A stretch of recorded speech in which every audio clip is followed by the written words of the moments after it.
السلام عليكم ورحمة الله. الحمد لله وحده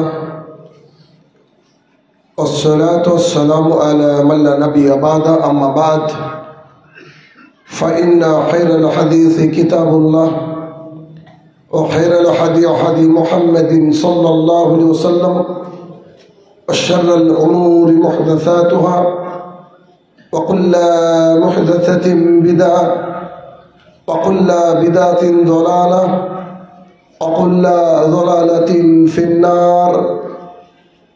فأعوذ بالله من الشيطان الرجيم. ما سلككم في السقر قالوا لم نك من المصلين. وقال الله سبحانه وتعالى أطيعوا الله وأطيعوا الرسول ولا تبطلوا أعمالكم. عن أبي هريرة رضي الله تعالى عنه قال قال رسول الله صلى الله عليه وسلم كل أمتي يدخلون الجنة إلا من أبى. قيل يا رسول الله من أبى؟ قال من أطاعني دخل الجنة ومن أساءني فقد أبى.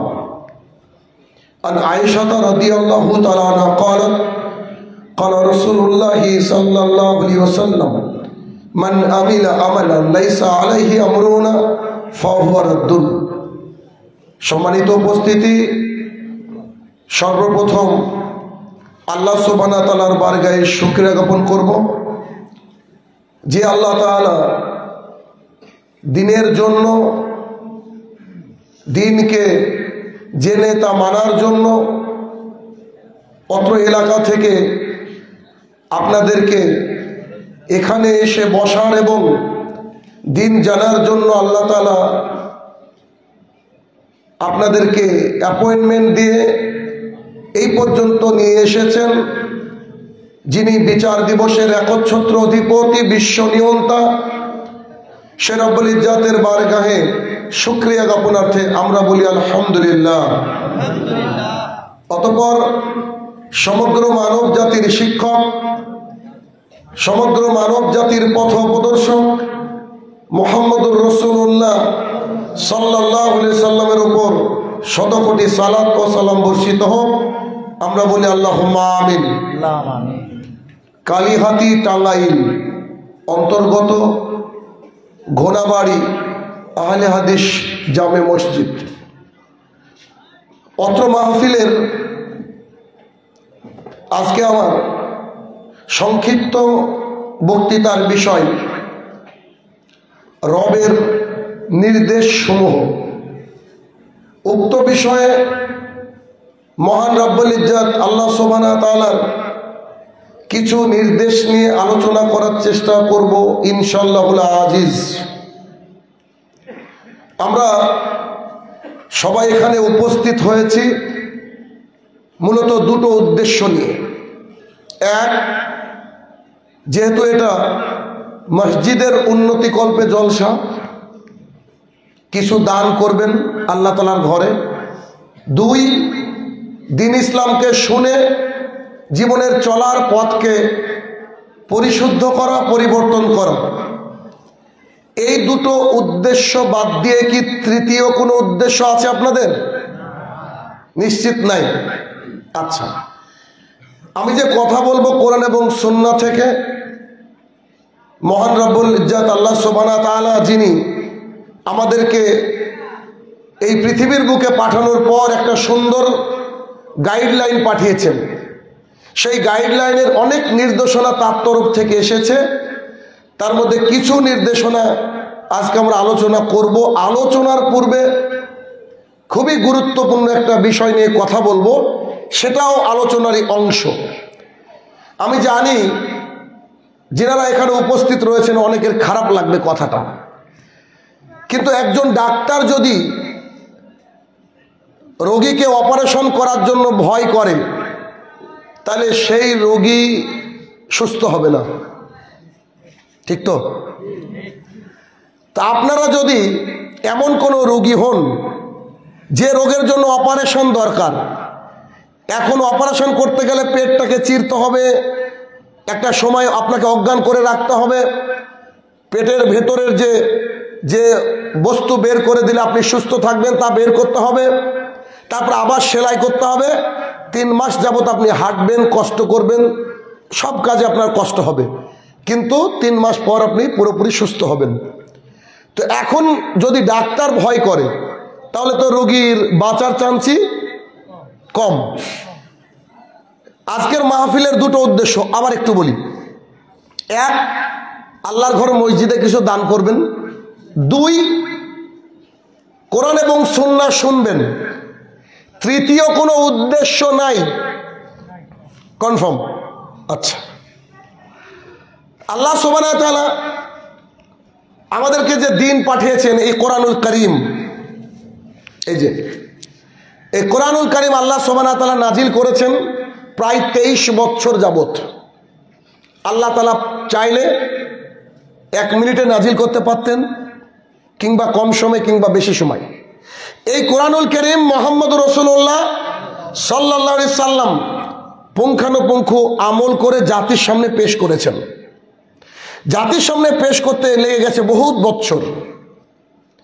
এই কোরআনুল কারীম আজকে আমাদের ঘরে আছে প্রায় 1400 বছর যাবত। এই কোরআন বহু মানুষের জীবনকে পরিবর্তন করেছে। কেউ আবার তাবিজের কিতাব বানিয়েছে, কেউ আবার এটাকে ব্যবসার জায়গা বানিয়ে বসে আছে। এই কোরআনুল কারীম এর ব্যাপারে আল্লাহ সুবহানাহু ওয়া তাআলা বলছেন, এটাকে যদি আমি পাহাড়ের উপরে নাজিল করতাম, পাহাড় ভেঙে চৌচির হয়ে যেত।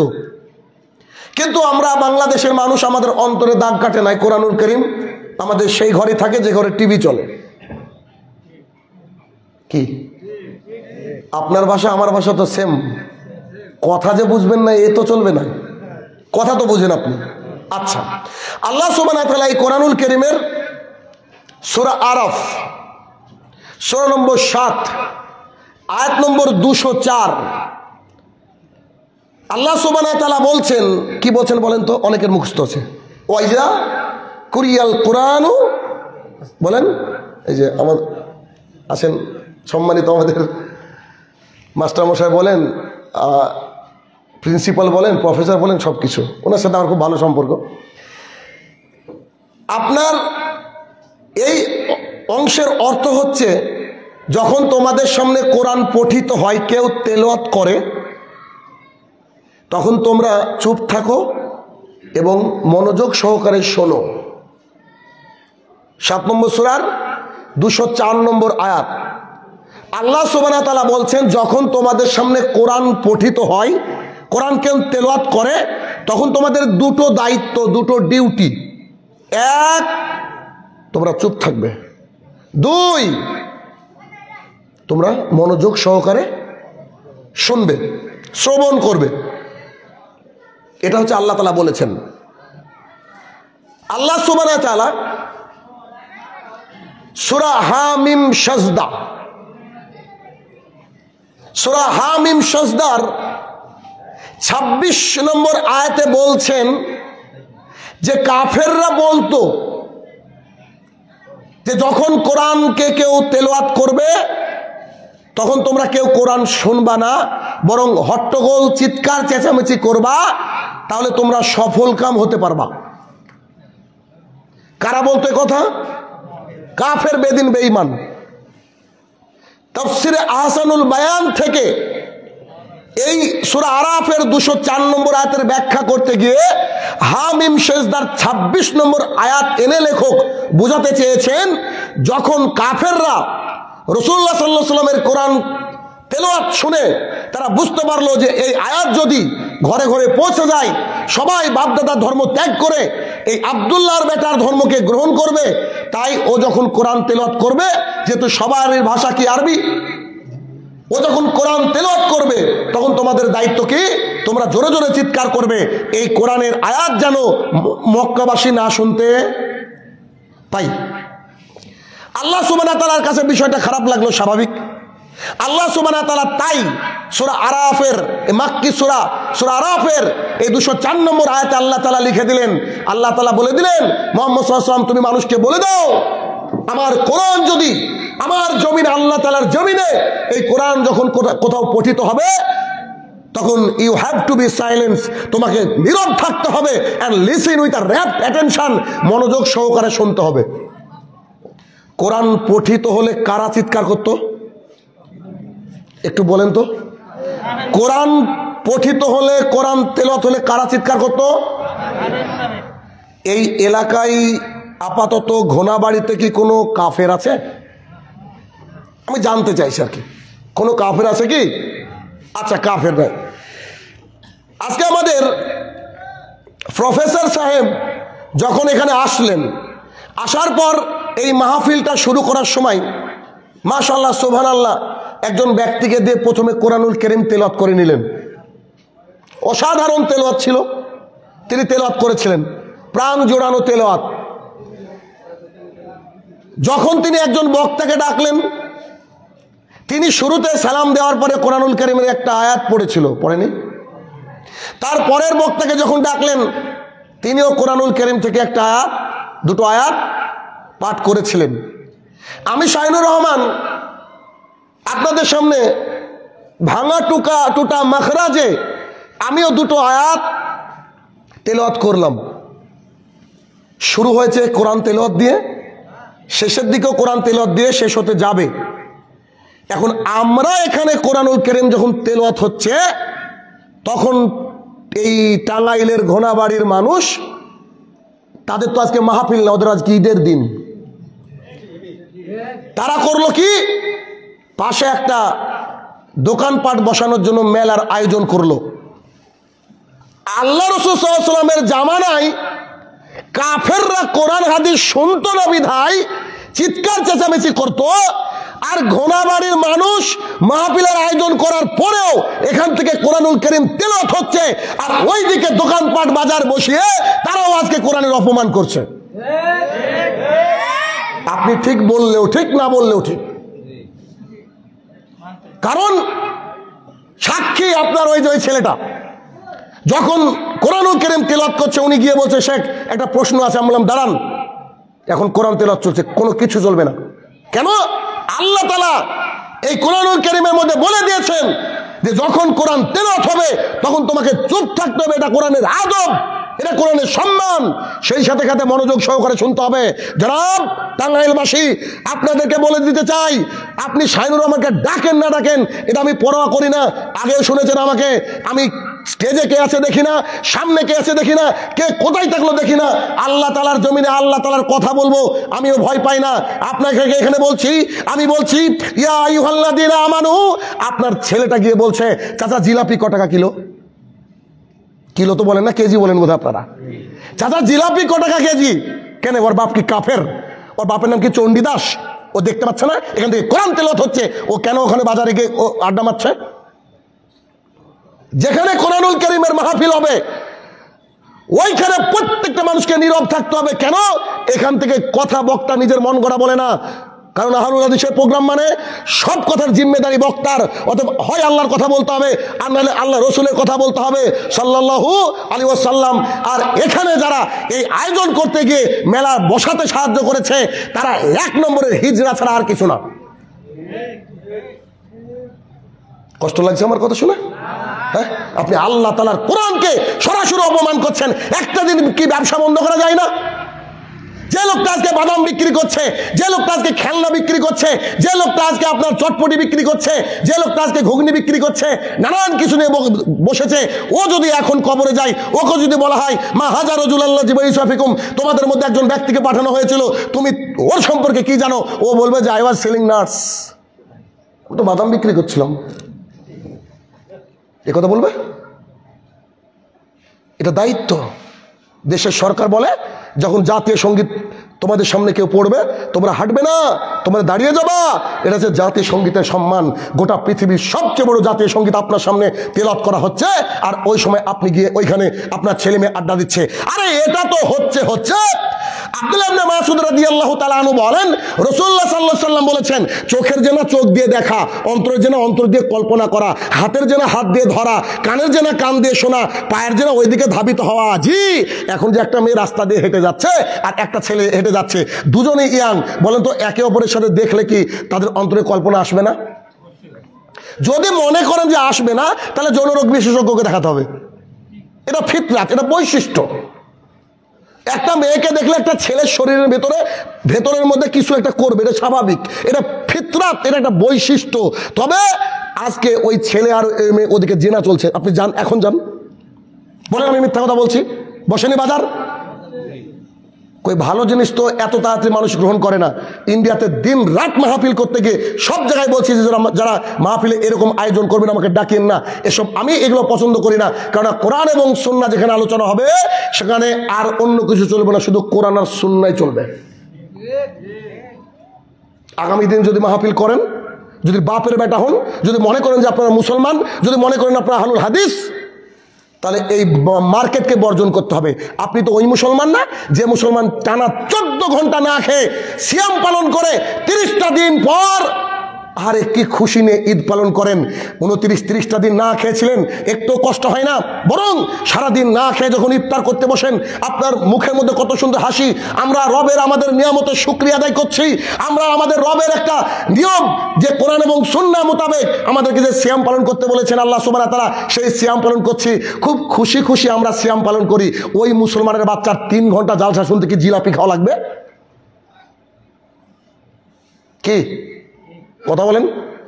3 ঘন্টা আপনি বাড়ির থেকে খেয়ে আসেননি না? 200 কিলোমিটার দূর থেকে কে এসেছে এখানে? নিশ্চয়ই কেউ আসেনি। তাহলে বাজারঘাট বসতে দেওয়া মানে ওখানে জেনার কারবার করা। বাজারঘাট বসতে দেওয়া মানে এলাকায় মাহফিলে যতটুকু উপকার হতো ততটুকু উপকার হবে না। কেন? কারণ মাহফিলে বাজার মানে ইয়াং ছেলে আর মেয়েদের আড্ডা, আর বুড়া বুড়িগুলো এখানে, এতে জাতির উপকার হবে না। তাই প্রথম কাজ, মাহফিল দিতে গেলে একেবারে ভলেন্টিয়ার রেডি করে রেখে দেবেন যে কোনো রকম কোনো অস্থায়ী দোকান বসবে না। একেবারে কড়া করে লিখে দেবেন অস্থায়ী দোকান বসলে এখান থেকে আমরা তুলে দেবো, তারপরে প্রশাসনের দ্বারস্থ হব। রাজি আছেন সামনে বছরের জন্য? একজন দিনের দায়ীর কাজই হচ্ছে আপনার চলমান জীবনে যে ভুল পথে চলছেন ওটা থেকে আপনাকে বের করে আনা। এতে একটু কষ্ট হবে। কেন? পৃথিবীর সবচেয়ে ভালো মানুষটা যখন হেরা পাহাড়ে উঠলো, জিবরাইল আলাইহিস সালাম যখন তাকে শেখানোর চেষ্টা করলেন, তিনি থরথর করে কাঁপতে কাঁপতে কাঁপতে কাঁপতে বাড়িতে এসে বলছে, খাদিজা জি আমাকে কম্বল দিয়ে ঢাকো তো, আমাকে চাদর দিয়ে ঢাকো তো। তখন খাদিজা রাদিয়াল্লাহু তাআলা বলছে, আপনি তো অসহায়ের সহায়, আপনি তো আত্মীয়তার বন্ধন ছিন্ন করেন না, আপনার মতো ভালো মানুষ মক্কাতে নাই, অতএব আমি নিশ্চিত আপনার কোনো ক্ষতি হবে না। আচ্ছা ঠিক আছে, আপনাকে চলে আমি নিয়ে যাই। ওরাকা ইবনে নওফলের কাছে নিয়ে গিয়েছে। ওরাকা ইবনে নওফল কথা শুনে বলছে, যদি আমি সেদিন বেঁচে থাকতাম যেদিন আপনাকে গ্রামবাসী তাড়িয়ে দিবে, যদি আমি সেদিন বেঁচে থাকতাম যেদিন আপনাকে গ্রামবাসী তাড়িয়ে দিবে, যদি আমি ওই দিন জীবিত থাকি যেদিন আপনাকে গ্রামবাসী তাড়িয়ে দিবে, আমি আপনাকে নিশ্চিত সাহায্য করব। মুহাম্মদ সাল্লাল্লাহু আলাইহি ওয়াসাল্লাম আশ্চর্য হয়ে বলছে, আরে বলেন কি, আমার মতো ভালো মানুষ নাই, কারোর সাথে জমি জমা নিয়ে বিবাদ নাই, মানে বিবাদ নাই, কারোর সাথে কোনো ঝামেলাই নাই, আমাকে নাকি আমার এলাকার লোক তাড়িয়ে দেবে? এটা হয় কি করে? তখন উনি বলছেন, যার কাছে জিবরাইল এসেছে তাকে জাতি কি করেছে? তার এলাকা থেকে তাড়িয়ে দিয়েছে। কেন? আপনার জাতি একদিকে চলবে, নবী রাসূলরা দাওয়াত দিবে অন্যদিকে, আল্লাহর দিকে। তো আল্লাহর দিকে দাওয়াত দিতে গেলে চলমান স্রোতে চলা মানুষের তো অসুবিধা হবে। কথা বুঝে আসছে না? নিশ্চিত হবে। অতএব জরুরি ভিত্তিতে বাজারঘাট বসবেন না। এটা বসলে অনেক অন্যায় হয়, অনেক অপরাধ সংগঠিত হয়, এগুলা বসবে না। বাজারঘাট বসতে গেলে আলাদা করে করেন, ওটা হিসাব আলাদা। অতএব কোরআনের মাহফিলকে কোরআনের জায়গায় থাকতে দেন। আর যখন আপনি এর মধ্যে খাওয়া দাওয়া ইত্যাদি ঢোকাবেন, তাহলে বুঝে নিতে হবে যে আপনার সমাজের উন্নতি হবে না। উন্নতি হবে কি? মানে এখন তো মাহফিল হয়েছে এরকম যে অমুক তারিখে মাহফিল আছে বল্লা টাঙ্গাইলে অমুক জায়গায়, তার মানে ওই দিন আমার সব জামাইগুলাকে নিমন্ত্রণ করতে হবে, এলাকায় 10টা গরু জবাই হবে। আর মানে ঈদের দিন তো আমি বললাম না শুরুতে আপনাদের আজকে ঈদের দিন বোঝাই। অতএব এই নীতিকে ত্যাগ করতে হবে। আল্লাহর দিন জানার সবারই উপরে ফরজ, সবারই উপরে ফরজ। সবারই উপরে মানে যদি হিন্দু ইহুদি খ্রিস্টান থাকে তাকেও জানতে হবে। কেন? মুহাম্মদ সাল্লাল্লাহু আলাইহি ওয়াসাল্লাম শুধুমাত্র আমাদের নবী নন, তিনি কার নবী? গোটা বিশ্বের নবী। আপনি স্বীকার করেন আর না করেন, আমাদের কিছু করার নেই। তবে এভাবে বলা হচ্ছে, এভাবে বলা হচ্ছে। একটা অংশ একটু দেখেন, হিন্দু ধর্মের পুরাণ সংখ্যা হচ্ছে 18। কটা? 18। এর মধ্যে একটা পুরাণ হচ্ছে ভবিষ্য পুরাণ।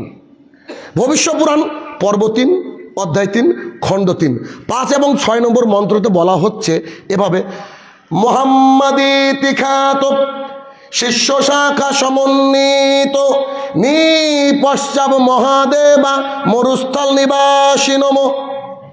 জানার দরকার, আপনাকে জানতে হবে। কেন? আপনি দেখছেন না কার ইতাত করতে আল্লাহ তাআলা বলেছেন, কাকে ভালোবাসার কথা বলেছেন, কাকে অনুকরণ করার কথা বলেছেন। এটার অর্থ কি? মোহাম্মদ ইতিখ্যাত, মোহাম্মদ নামে একজন শেষ ব্যক্তি আসবে। আমাদের নবী কি শেষ নবী নয়? শেষ নবী আসবেন, শেষ ব্যক্তি আসবেন, শিষ্য শাখা সমন্বিত, তার সাথে তার শিষ্যরা থাকবে। আবু বকর রাদিয়াল্লাহু তাআলা আনহু, ওমর রাদিয়াল্লাহু তাআলা আনহু, বাদ বাকি নাম আপনি খুব ভালো করে জানেন। শিষ্য শাখা সমন্বিত নিপশ্চাব মহাদেব মরুস্থল নিবাসী। মরুস্থল নিবাসী, যিনি মরুভূমি থেকে উঠে আসবেন। মক্কা মদিনা কি মরুভূমি নয়? মরুভূমি থেকে উঠে আসবে ওই মহাদেবকে আমাদের নমস্কার। তারা বলছে, তার মানে মুহাম্মদ সাল্লাল্লাহু আলাইহি ওয়াসাল্লাম গোটা জাহানের নবী। তিনি আসার পর থেকে আর কোনো নবী রাসূল আসবে না নিশ্চিত। অতএব পৃথিবীর বুকে কেউ যদি আলাদা করে বলে আমার জাতি আলাদা, আমার ধর্ম আলাদা, বুঝতে হবে ও মূর্খ। কারণ মুহাম্মদ সাল্লাল্লাহু আলাইহি ওয়াসাল্লাম গোটা জাতির নবী। অতএব মুসলমান তো এখানে আসবে, হিন্দু ইহুদি খ্রিস্টান থাকলেও আসতে বাধ্য। সবারই জন্য আল্লাহ সুবহানাহু ওয়া তাআলা জান্নাত আর জাহান্নাম সৃষ্টি করেছেন। কুকুর বিড়াল নয়, মানুষের জন্য। ইন্না দিনা ইনদাল্লাহিল ইসলাম। আমার কাছে একমাত্র মনোনীত ধর্ম কি? ইসলাম। আল্লাহ তাআলা বলছে। আল্লাহ বলতে পারতেন যে মুসলমান আগে জান্নাতে যাবে, তারপরে হিন্দু, তারপরে ইহুদি, তারপরে খ্রিস্টান। আল্লাহ একেবারে বোল্ট আউট করে দিল গো। আল্লাহ তাআলা বলছে কেউ যাবে না জান্নাতে, কেউ যাবে না। আমার কাছে মনোনীত ধর্মই কি? ইসলাম। আল্লাহ সুবহানাহু ওয়া তাআলা তিনি যে আমাদেরকে নির্দেশ দিয়েছেন, পৃথিবীর বুকে যে গাইডলাইন পাঠিয়েছেন, এই গাইডলাইন যিনি যে আল্লাহ সুবহানাহু ওয়া তাআলা পাঠিয়েছেন, সেই গাইডলাইন অনুযায়ী আমাদের জীবনকে পরিচালনা করতে হবে। আপনার স্ত্রী বলছে যে শোনো, আর আমার ভালো লাগছে না এভাবে রান্না করতে চুলাতে, তো তুমি আমাকে একটা গ্যাসের চুলা এনে দাও না। পাটকাঠি দিয়ে বা খড়ি দিয়ে জাল দেয় না মানুষ, ভালো লাগছে না, তো গ্যাসের চুলা এনে দিয়েছেন। কেন? স্ত্রীর সুবিধা হবে। কিছুদিন পর বলছে যে গ্যাসের চুলাও ভালো লাগছে না, ইন্ডেক্স এনে দাও না। মানে প্লাগ দিবে, সুইচ অন, খাবার রেডি, তো এটা এনে দাও না। স্ত্রীর সুবিধার্থে কি করেছেন? ওটা এনে দিয়েছেন। এখন স্ত্রী ভাবলো আচ্ছা ঠিক আছে, এনে যখন দিয়েছে, তো আজকে কারেন্ট নাই, সারা দিন বিদ্যুৎ নাই, তো কি করি, ওই ইন্ডেক্স যার উপরে বসে খাবার রান্না হয় সেটাকে চুলার উপরে দিয়েছে। কি করেছে? চুলার উপরে। আর তলে আগুন ধরে দিয়েছে। বলেন তো খাবার কি হবে? নিশ্চিত হবে না। সাথে কি হবে ক্ষতি? ইন্ডেক্স শেষ। ইন্ডেক্স শেষ। কেন? ওর সাথে একটা গাইডলাইন ম্যানুয়াল ছিল কিনা, তাকে বলা হয়েছিল এইভাবে এই সুইচ দিলে এটা চলে, এই তো ছিল।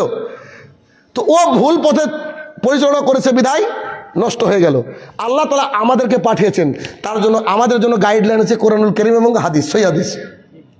যদি আমরা এই পৃথিবীর বুকে এই কোরআনুল কারীম এবং হাদিস বাদ দিয়ে নিজের ইচ্ছা মতো কোনো মতাদর্শকে গ্রহণ করে জাতির সামনে আমরা চলি, আমরা ওই চুলার উপরে দেওয়া ইন্ডেক্সের মতো অলরেডি খারাপ হয়ে গেছি, অলরেডি খারাপ হয়ে গেছি।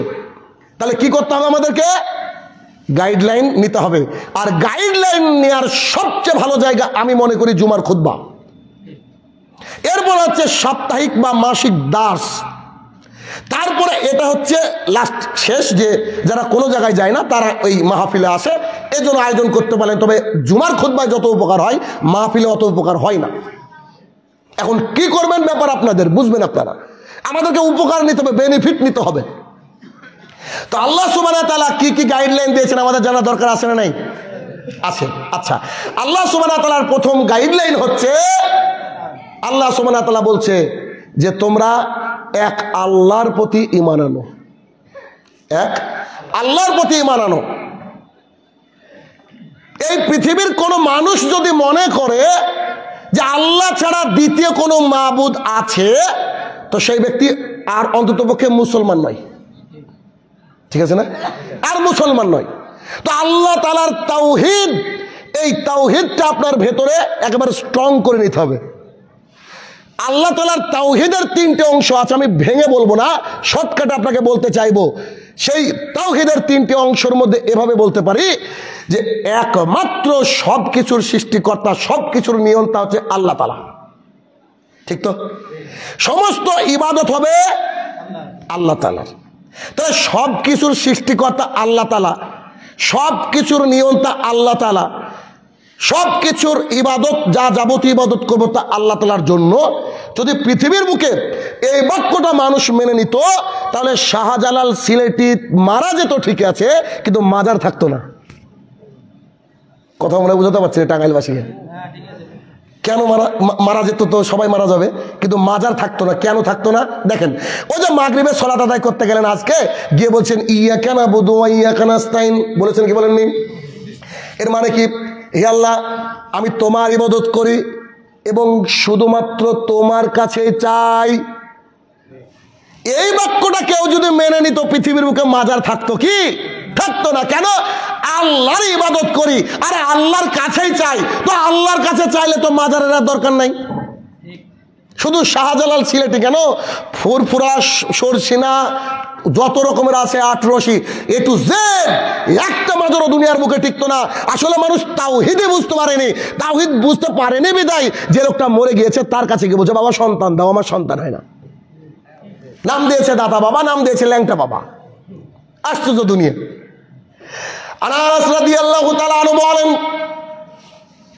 রাসূলুল্লাহ সাল্লাল্লাহু আলাইহি সাল্লাম বলেছেন, কিয়ামতের মাঠে সবচেয়ে কম শাস্তিপ্রাপ্ত ব্যক্তিকে ফেরেশতা গিয়ে বলবে, জনাব, জি বলেন, আপনাকে যদি টাঙ্গাইল নয়, বাংলাদেশ নয়, গোটা পৃথিবীর সমান সম্পদ আজকে দেওয়া হয়, এই পৃথিবীর সমান সম্পদ নিয়ে কি করবেন?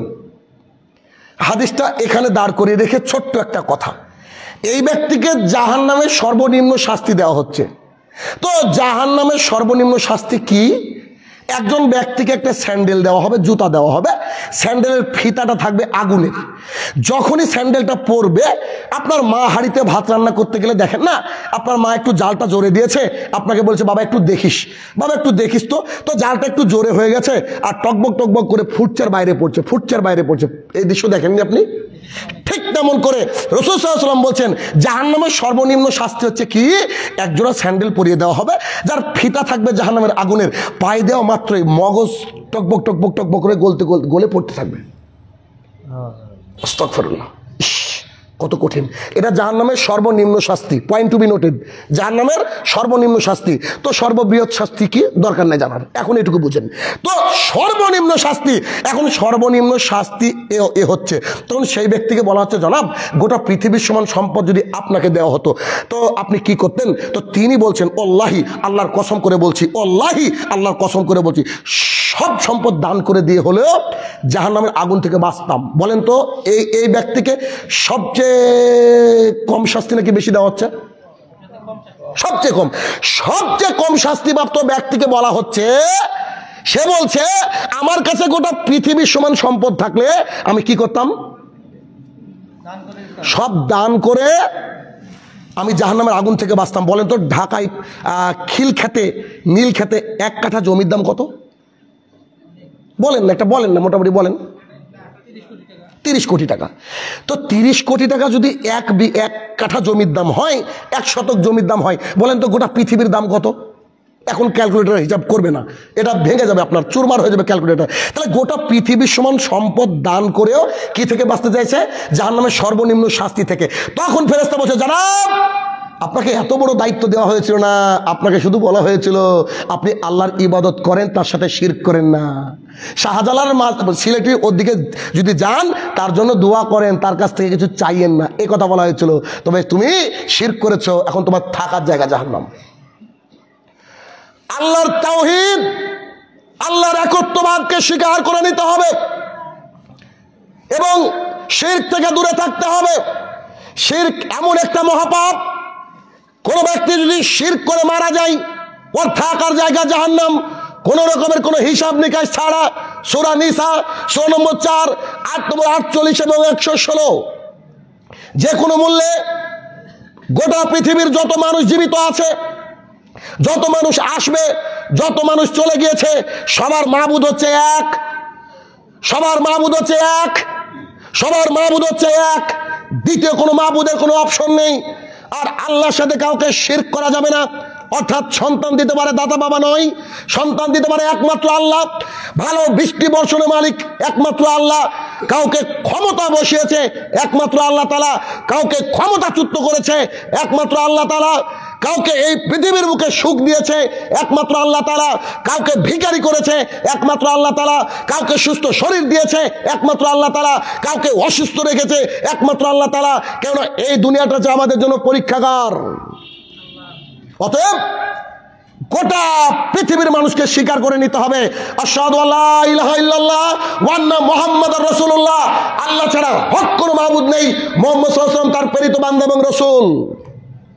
আল্লাহ তাআলার নির্দেশাবলীর মধ্যে আল্লাহ তাআলার আমাদেরকে যা বলে গিয়েছেন, আল্লাহ তাআলা যা বলে দিয়েছেন মুহাম্মদ সাল্লাল্লাহু আলাইহি ওয়াসাল্লামকে দিয়ে যে তুমি জাতিকে বলে দাও এক, প্রথম কাজ কি? আল্লাহ এক, এটাকে স্বীকার করা। সমস্ত ক্ষমতার আল্লাহ সুবহানাহু ওয়া তাআলা, এক নম্বর নির্দেশ। নির্দেশ নম্বর 2, আল্লাহ সুবহানাহু ওয়া তাআলা এই কোরআনুল কারীমের মধ্যে 82 জায়গায় বলেছেন আকিমিস সালাহ, তোমরা সালাত কায়েম করো। আমি মনে করি পৃথিবীর সবচেয়ে অবহেলিত ইবাদতের নামই নামাজ। জি, কথা বোঝায় বুঝতে পারছেন আমার? পৃথিবীর সবচেয়ে বড় যে ইবাদত তাই হচ্ছে সালাত, আর পৃথিবীর সবচেয়ে বড় ইবাদতটাই পৃথিবীর বুকে সবচেয়ে অবহেলিত, সবচেয়ে অবহেলিত। আচ্ছা, আপনার তো গার্মেন্টসের দেশের মানুষ, প্রচুর গার্মেন্ট রয়েছে দেশে, তাই না? আচ্ছা বলেন তো, ধরেন গার্মেন্টস বাদ দেন, আমাদের প্রফেসর সাহেব, উনি একটা মাদ্রাসার প্রফেসর। এখন বলেন তো, সপ্তাহে ওনাকে 6 দিন মাদ্রাসায় যেতে হয়, যেতে হয় তো। উনি সপ্তাহে 5 দিন যাবেন না, 1 দিন যাবেন, বলেন তো চাকরি থাকবে? একবারে এক বাক্যে বলছেন না? পৃথিবীর কোথাও আপনি চাকরি করতে গিয়েছেন, আপনাকে এগ্রিমেন্ট করেছে যে you have to come to the office 6 days in a week, 1 সপ্তাহে 6 দিন আসতে হবে। বলেন তো একটা দিন খালি যান, 5টা দিন বাদ, কেউ রাখবে কি? তাহলে যারা শুক্রবারে সালাত আদায় করে, যারা শুকুর আলী, তারা মুসলমান কেন? কথা বলেন আমার সাথে। যারা খালি জুমার দিনে সালাত আদায় করে, তারা কি করে মুসলমান? আরে দুনিয়াতে 30,000 টাকা 20,000 টাকা বেতন দিবেন, তাই রাখবেন না। আল্লাহ তাআলা অক্সিজেন দিচ্ছে, আপনি কি একবার ভেবে দেখেছেন যে আল্লাহ সুবহানাহু ওয়া তাআলা যে অক্সিজেন আপনাকে দেয়, 1 দিনের অক্সিজেনের টাকা যদি পেড করতে আল্লাহ তাআলা বলতো, মাসে 5 দিনের অক্সিজেনের টাকা পেড করবা, বলেন তো দিন রাত রিক্সা চালিয়ে হতো কি? অসম্ভব। কেননা ওই তো 19 আর 20 20 ওই যে 2 বছর আমরা বুঝেছি অক্সিজেনের সিলিন্ডারের অভাব কি। অতএব আল্লাহ তাআলার নির্দেশিত পৃথিবীর বুকে সবচেয়ে বেশি নির্দেশিত যদি কোনো আপনার ইবাদতের কথা আল্লাহ তাআলা বলে থাকেন, তা হচ্ছে সালাত। সালাত, সালাত জরুরি। আর সালাত আপনাকে যে কোনো মূল্যে আদায় করতে হবে। কেন? আপনি আজকে জলসাতে না আসলেও এমন কিছু ক্ষতি ছিল না। আপনি আজকে জলসায় টাকা পয়সা কিছু দান না করলে এমন কিছু ক্ষতি ছিল না।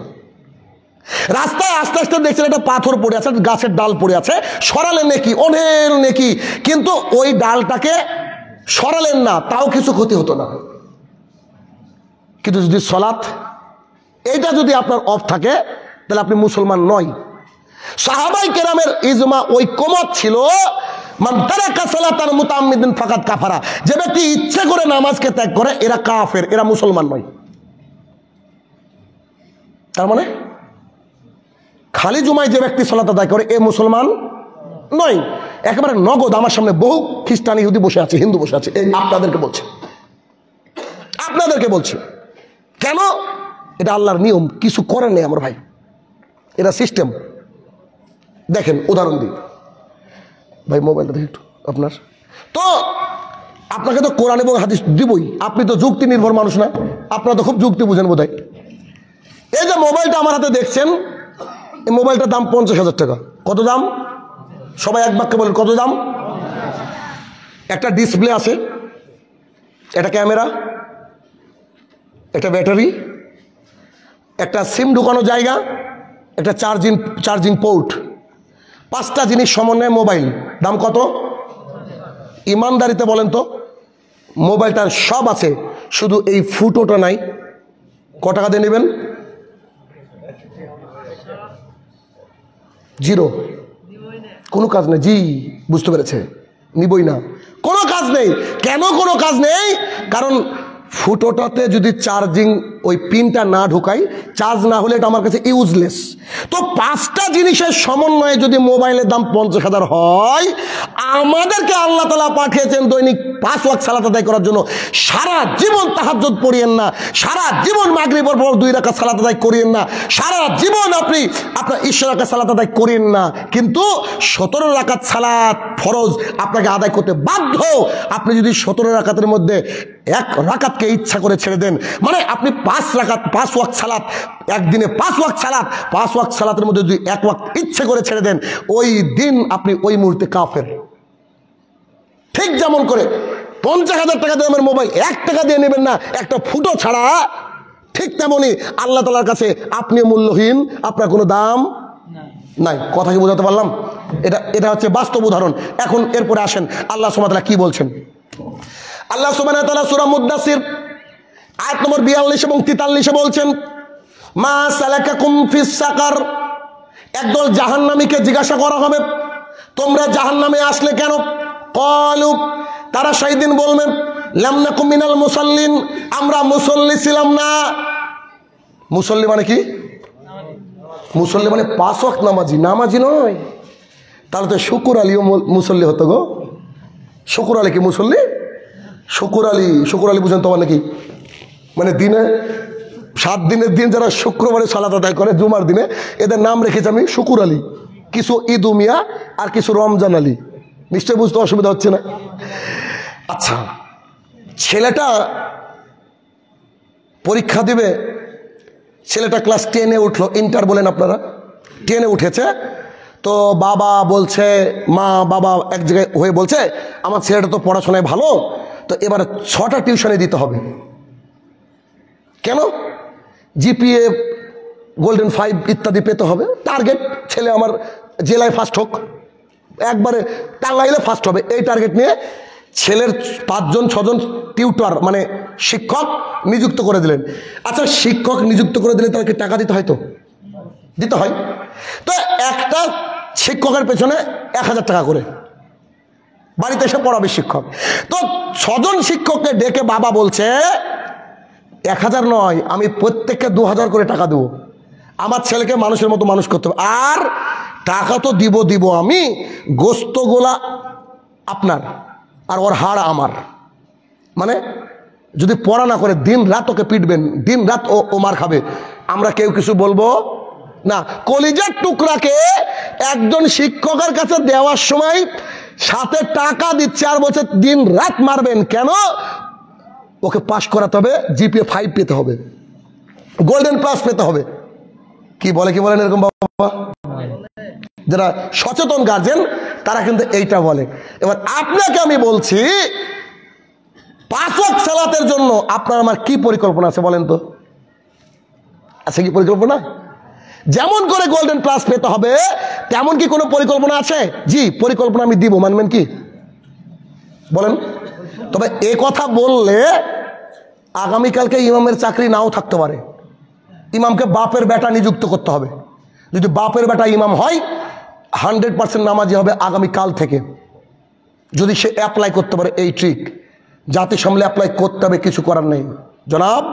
আগামী জুমা পর্যন্ত আপনার সময়, চাকরি করবেন নাকি লোকের বাড়িতে খেতে মজুরি, দিন মজুরি খাটবেন, এটা চিন্তা করেন।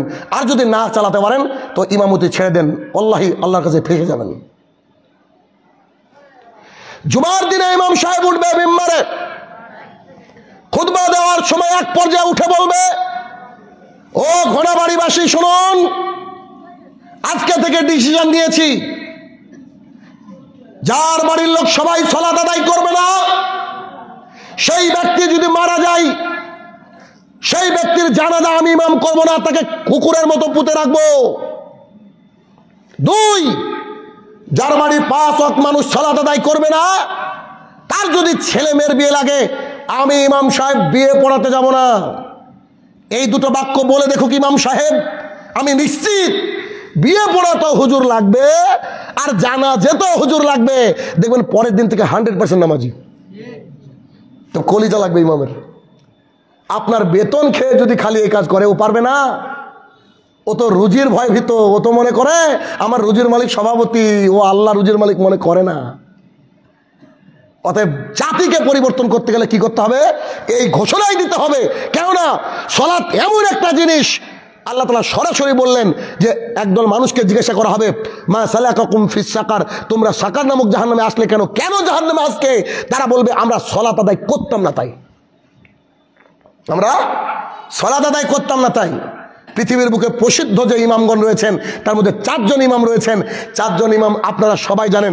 শুরুতে আছেন ইমাম আবু হানিফা রহমতুল্লাহ আলাই, ইমাম শাফি রহমতুল্লাহ আলাই, আহমদ ইবনে হাম্বল রহমতুল্লাহ আলাই, ইমাম মালিক রহমতুল্লাহ আলাই। 4 জন প্রসিদ্ধ ইমামের 3 জন ইমাম বলছে যারা সালাত আদায় করবে না ওদেরকে গর্দান উড়িয়ে দিতে হবে, ওদেরকে মেরে ফেলতে হবে, আল্লাহর জমিনে বেঁচে থাকার কোনো অধিকার নাই। ইমাম আবু হানিফা রহমতুল্লাহ আলাইহি একটু কম নরম ফতোয়া দিয়েছেন। তো তার নরম ফতোয়াটা কি শুনেন? মানুষ তো খুব গর্ব করে বলে আমরা হানাফি। জি, আমার কলিজার টুকরা হানাফি ভাইরা, আপনাদের জন্য শুনেন তো, দেখেন তো, একটু দেখেন তো। ইমাম আবু হানিফা রহমতুল্লাহ আলাইহি বলছেন যে সালাত আদায় করে না ওকে জেলখানায় বন্দি করে দিতে হবে, অতদিন মারতে হবে যতদিন না ও সালাত আদায় করে, নাহলে মরে। মানে বুঝেননি? আরো ক্লিয়ার করে বুঝায় কি মানে? মারতে মারতে মারতে মারতে মারতে মারতে বলে আব্বু আর মারিও না, 5 ওয়াক্ত সালাত আদায় করবো, তখন ছেড়ে দেন। ও বলছে না, ওকে মারতে মারতে মেরে ফেলেন। কে বলছে? ইমাম আবু হানিফা রহমতুল্লাহ আলাইহি। জনাব, যে কোনো মূল্যে আল্লাহর জমিনে থাকতে গেলে you have to pray 5 times in a day. আপনাকে দিনে 5 ওয়াক্ত সালাত আদায় করতে হবে, যে কোনো মূল্যে, যে কোনো মূল্যে। কেন, কি কারণে করবেন? আসেন দেখি একটু। বুরায়দা রাদিয়াল্লাহু তাআলা আনহু বলেন, রাসূলুল্লাহ সাল্লাল্লাহু আলাইহি ওয়াসাল্লাম বলেছেন, আমাদের মধ্যে আর কাফেরদের মধ্যে, আমাদের মধ্যে অর্থাৎ মুমিনদের মধ্যে আর কাফেরদের মধ্যে চুক্তি হচ্ছে 5 ওয়াক্ত সালাত। চুক্তি বুঝেন কি? আপনারা তো ভালোই বুঝবেন। কন্ট্রাক্টধারী বক্তাকে আনেন আপনি, নির্লজ্জ বেহায়া। ওই যে বলে না যে 30,000 টাকা নিব, 20 অ্যাকাউন্টে 10 গিয়ে, এটাকে বলে চুক্তি। তো বলছেন যে বক্তা আসেনি কেন? তো দিন অ্যাকাউন্টে আসবে কি করে? ও চুক্তি তো ওটা ছিল। আসে না? নাই? আমার চোখে তো অনেক এখন আপনারা খুঁজেন, বেশিরভাগই তো তাই। তো ওইটা যেমন ওর চুক্তি, 30 দিনের নাম করে আপনি দেননি, ওকে আসবে মাহফিলে। ঠিক তেমনি রাসূলুল্লাহ সাল্লাল্লাহু আলাইহি ওয়াসাল্লাম বলছেন যে আমাদের মাঝে অর্থাৎ মুমিনদের সাথে কাফেরদের পার্থক্য হচ্ছে কি? সালাত। অর্থাৎ যে সালাত আদায় করে সে মুমিন, সে মুসলমান, আর যে সালাত আদায় করে সে কাফের। সোজা ভাষা বুঝবেন? একেবারে সোজা ভাষা। আপনাকে একটু দেখাই কেমন সোজা ভাষা। মোহাম্মদ আব্দুল মান্নান সাহেব আমার পাশে বসা, আর আমি শাহিনুর রহমান, দুজনে আমরা মুসলমান। এখন আজকে আমি বলছি যে ফজরের নামাজ পড়বো না, ইচ্ছা করে ফজরের নামাজ পড়বো না। আগামীকালকে 15 তারিখ ফেব্রুয়ারি 2024, যখন আমি সালাত পড়লাম না ইচ্ছা করে, তখন ফজরে আমি কাফের আর ইনি মুসলমান। কথা বুঝতে পারলেন না? কথা বুঝছেন তো আমার? তার মানে যে ব্যক্তি সালাত ত্যাগ করে তৎক্ষণাৎ কাফের, কোনো প্রশ্ন হবে না। গোটা পৃথিবীর প্রায় সমস্ত উলামায়ে দ্বীন ঐক্যমত। আবার যদি জোহরে পড়ি তখনও তো ঈমানটা আসবে। তাহলে চিন্তা করেন, সালাত আদায় করতে হবে। ওই যে মিশকাত শরীফ হাদিস নম্বর 757, এইখানে বলা হলো বুরায়দা রাদিয়াল্লাহু তাআলা রাবি, তিনি বলছেন যে আমাদের মাঝে মুহাম্মদ সাল্লাল্লাহু আলাইহি ওয়াসাল্লাম বলেছেন আর কাফেরদের মাঝে পার্থক্য কি? সালাত। জাবের রাদিয়াল্লাহু তাআলা আনহু বলেন রাসূলুল্লাহ সাল্লাল্লাহু আলাইহি ওয়াসাল্লাম বলেছেন আমাদের আর কাফেরদের পার্থক্য হচ্ছে যারা মুমিন, যারা মুসলমান তারা সালাত আদায় করে, আর যারা সালাত আদায় করে না তারা হচ্ছে কাফের। তাহলে বুঝেন। আনাস রাদিয়াল্লাহু তাআলা আনহু বলেন রাসূলুল্লাহ সাল্লাল্লাহু আলাইহি ওয়াসাল্লাম বলেছেন কিয়ামতের মাঠে সর্বপ্রথম হিসাব নেওয়া হবে সালাতের। যার সালাত টিকলো অন্যান্য আমল টিকবে, যার সালাত টিকবে না কোনো আমল টিকবে না। জনাব আপনাকে দেখাই, কোনো একজন ব্যক্তি বাংলাদেশ থেকে হজ করতে গিয়েছেন, 6 লক্ষ টাকা খরচ। 6 লক্ষ টাকা খরচ করে হজ করে এসেছেন কিন্তু সালাত আদায় করে না। বলেন তো এর 6 লক্ষ টাকা কি টিকেছে নাকি পানিতে গিয়েছে? পানিতে গিয়েছে। খালি মক্কা মদিনায় দেখা হয়েছে, ঠিক এতটুকুই, শুধুমাত্র মক্কা মদিনায় দেখা হয়েছে। তার সালাত নাই, তার মানে তার দ্বীনই নাই, তার হিসাবই হবে না, তার কোনো কাজই নাই, ও সরাসরি জাহান্নামী। আল্লাহর জমিনে আপনাকে যদি পাগল না হয়ে যান তার আগ পর্যন্ত আপনাকে সালাত আদায় করতে হবে যে কোনো মূল্যে। এক পর্যায়ে বলতে বলা হচ্ছে যারা সালাত আদায় করে না তারা হচ্ছে মূর্তি পূজকের সমতুল্য। বলেন যে চণ্ডীদাস জান্নাতে যাবে, আপনি কেন চণ্ডীদাসের মতো হচ্ছেন? আব্দুল্লাহ ইবনে উম্মে মাকতুম রাদিয়াল্লাহু তাআলা আনহু বলেন, বহুবার শুনেছেন আল্লাহ রাসূল সাল্লাল্লাহু আলাইহি সাল্লাম, আমি অন্ধ মানুষ, আমি যে মসজিদে আসতে পারি না, আপনি একটু ব্যবস্থা করে দেন না, আমি বাড়িতে সালাত আদায় করি। তখন মুহাম্মদ সাল্লাল্লাহু আলাইহি সাল্লাম বলছে, আচ্ছা ঠিক আছে, যাও বাড়িতে সালাত আদায় করো। তৎক্ষণাৎ তিনি তাকে ডেকে বলছে, তুমি কি আজান শুনতে পাও? তো জি, আমি তো আজান শুনতে পাই। মুহাম্মদ সাল্লাল্লাহু আলাইহি সাল্লাম বলছে, you have to come to the mosque, তোমাকে যে মসজিদে আসতেই হবে, কিছু করার নেই। কাকে বলেছে? অন্ধ মানুষকে, অন্ধ মানুষকে বলেছে। আবু সাইদ খুদরি রাদিয়াল্লাহু তাআলা আনহু বলেন, রাসূলুল্লাহ সাল্লাল্লাহু আলাইহি সাল্লাম বলেছেন, আমার ইচ্ছা হয়, আমার অন্তরে খুব ইচ্ছা হয় যে যখন জামাত শুরু হয়ে যাবে একজন ব্যক্তিকে বলছি, জি মামুনুর রশিদ যান, আপনি ইমামতি করেন, তো আপনি ইমামতি করেন, আর আমার সাথে কিছু ইয়াং ছেলে দেন যারা লাকড়ি, এই যে পাটকাঠি ইত্যাদি বাঁশখুঁটি ম্যানেজ করবে, আমি গিয়ে তাদের বাড়িটা জ্বালিয়ে দিব, যে বাড়ির লোক সালাত আদায় করতে আসেনি। তবে আমার মুহাম্মদ সাল্লাল্লাহু আলাইহি ওয়াসাল্লাম মনের ইচ্ছা, যারা জামাতে আসে না তাদের বাড়িঘর কি করব? জ্বালিয়ে দিব। তবে তাদের বাড়িঘরটা জ্বালায় না কেন? ওই বাড়িতে শিশু বাচ্চা আছে, ওই বাড়িতে মহিলা আছে, এই জন্য আমি ছেড়ে দিয়েছি। ও পুরুষ, নিজেকে যারা পুরুষ মনে করেছেন আপনি কাপুরুষ। আল্লাহ রাসূল সাল্লাল্লাহু আলাইহি ওয়াসাল্লাম আপনাকে দেখে ছেড়ে দেয়নি, আপনার মাকে দেখে ছেড়ে দিয়েছে, আপনার কলিজার টুকরা ছোট্ট বাচ্চা দেখে দেখে ছেড়ে দিয়েছে। অতএব যে কোনো মূল্যে কি করতে হবে? আপনাকে সালাত আদায় করতে হবে। আল্লাহ সুবহানাহু ওয়া তাআলা কোরআনুল কারীমের মধ্যে বলেন, আকিমিস সালাত, তোমরা সালাত কায়েম করো, ইন্না সালাতা তানহা আনিল ফাহশাই ওয়াল মুনকার, নিশ্চয়ই সালাত তোমাকে সমস্ত রকমের নোংরা, অশ্লীলতা, বেহাপনা থেকে দূরে রাখবে। আর সর্বোপরি কথা, যে যার সালাত নাই তার কিছুই নাই। এই যে কয়েকদিন আগে ভোট হয়ে গেল, এখন আপনার ভোট দিতে গেলে এনআইডি কার্ড লাগে কি লাগে না? এখন এনআইডি কার্ড নিয়ে যাননি, ভোট দিতে পারবেন কি? পারবেন না। ধরেন আপনি ভেলোরে যাবেন ইন্ডিয়াতে ট্রিটমেন্ট করাতে, তো ভেলোরে যাওয়ার সময় সব নিয়েছেন, প্রচুর টাকা পয়সা লাগেজ সব নিয়েছেন, শুধু পাসপোর্ট নেননি, ঢুকতে দেবে কি? তো পাসপোর্ট নেননি, ঢুকতে দিবেন না। ঠিক তেমন করে আমাদের জীবনের সালাত হচ্ছে এনআইডি কার্ড, আমাদের জীবনের সালাত হচ্ছে পাসপোর্ট, আমাদের জীবনের সালাত হচ্ছে এনআইডি কার্ড, আমাদের জীবনের সালাত হচ্ছে পাসপোর্ট। আপনি যেখানে যাবেন দুটো লাগবে, যদি না থাকে আর কিছু লাগেজ কি কাজে লাগবে? লাখ টাকা কি কাজে লাগবে? তো কিয়ামতের মাঠে আল্লাহর কাছে দাঁড়িয়ে বলছেন, আল্লাহ আমি যে হজ করেছিলাম, আমি যে রমাদান মাসে সিয়াম পালন করেছিলাম, আমি যে বল্লাতে এই যে কি গোনাবাড়িতে অনেক টাকা দান করেছিলাম, আল্লাহ তাআলা বলবে তোমার এনআইডি কার্ড আছে কি? তো কই এনআইডি কার্ড? ওই যে শাইনুর রহমান বলে এসেছিল সালাত হচ্ছে এনআইডি কার্ড, তোমার কি আছে? তো না আল্লাহ, ওটা তো নাই। আল্লাহ বলবে you will enter to the hellfire of জাহান্নাম, ওই জাহান্নাম ওইদিকে যা, আল্লাহ তাআলা বলবে। আমি বুঝতে পারি না, পৃথিবীর মুখে যত দিন বাঁচবেন সব ইবাদতের সাথে যদি একটু আপনার গাফিলতি থাকেও বটে, সালাতের ব্যাপারে থাকেন না, খবরদার থাকেন না। সালাতের যে বেনিফিট আপনাকে আমি কি দিয়ে বুঝাই বলেন তো? আয়েশা রাদিয়াল্লাহু তাআলা আনহা বলেন, রাসূলুল্লাহ সাল্লাল্লাহু আলাইহি ওয়াসাল্লাম বলেছেন, ফজরের 2 রাকাত সুন্নাত যে ব্যক্তি আদায় করলো, গোটা পৃথিবীর সম্পদ একদিকে, আর ফজরের 2 রাকাত সুন্নাত একদিকে। বলেন কে কোটিপতি আছে? বলেন আমাদের চেয়ে কোটিপতি কে আছে যারা আমরা সুন্নাত আদায় করি? সালাত আদায় করতে হবে। সালাত দেখেন, আবু হুরায়রা রাদিয়াল্লাহু তাআলা আনহু বলেন, একজন ব্যক্তি মুহাম্মদ সাল্লাল্লাহু আলাইহি ওয়াসাল্লামের কাছে আসলেন, এসে বলছেন, আল্লাহ রাসূল সাল্লাল্লাহু আলাইহি ওয়াসাল্লাম, আমি হাদ এর যোগ্য, আমি অপরাধ করেছি, আমাকে শাস্তি দেন। ধরেন হাত বলতে গেলে হাত কেটে দেওয়া, চুরি করলে, জেনা করলে গর্দান উড়িয়ে দেওয়া, মহাপাপ করে এসেছে, এসে আল্লাহ রাসূল সাল্লাল্লাহু আলাইহি ওয়াসাল্লামকে বলছে আমাকে কি করেন? শাস্তি দেন, হাত করেন, হাত দেন, শাস্তি দেন। মুহাম্মদ সাল্লাল্লাহু আলাইহি ওয়াসাল্লাম তাদেরকে তাকালেন না, কথা বললেন না। আজান হয়ে গেল, সালাতে দাঁড়িয়ে পড়লেন।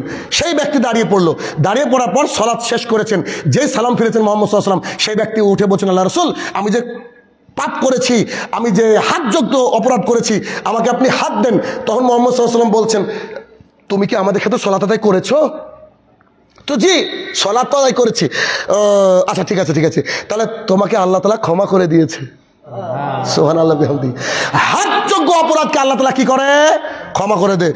আবু হুরায়রা রাদিয়াল্লাহু তাআলা আনহু বলেন, রাসূলুল্লাহ সাল্লাল্লাহু আলাইহি ওয়াসাল্লাম বলেছেন, তোমাদের বাড়ির সামনে যদি চলমান একটা নদী থাকে, বাংলাদেশের মানুষ নদী কেন্দ্রিক এলাকার মানুষ খুব ভালো বুঝেন, চলমান নদী থাকে, তাতে যদি তোমরা 5 বার গোসল করো, তোমাদের গায়ে কি কোনো ময়লা থাকবে নাকি? তো বলছে জি না, আমাদের গায়ে ময়লা থাকবে না।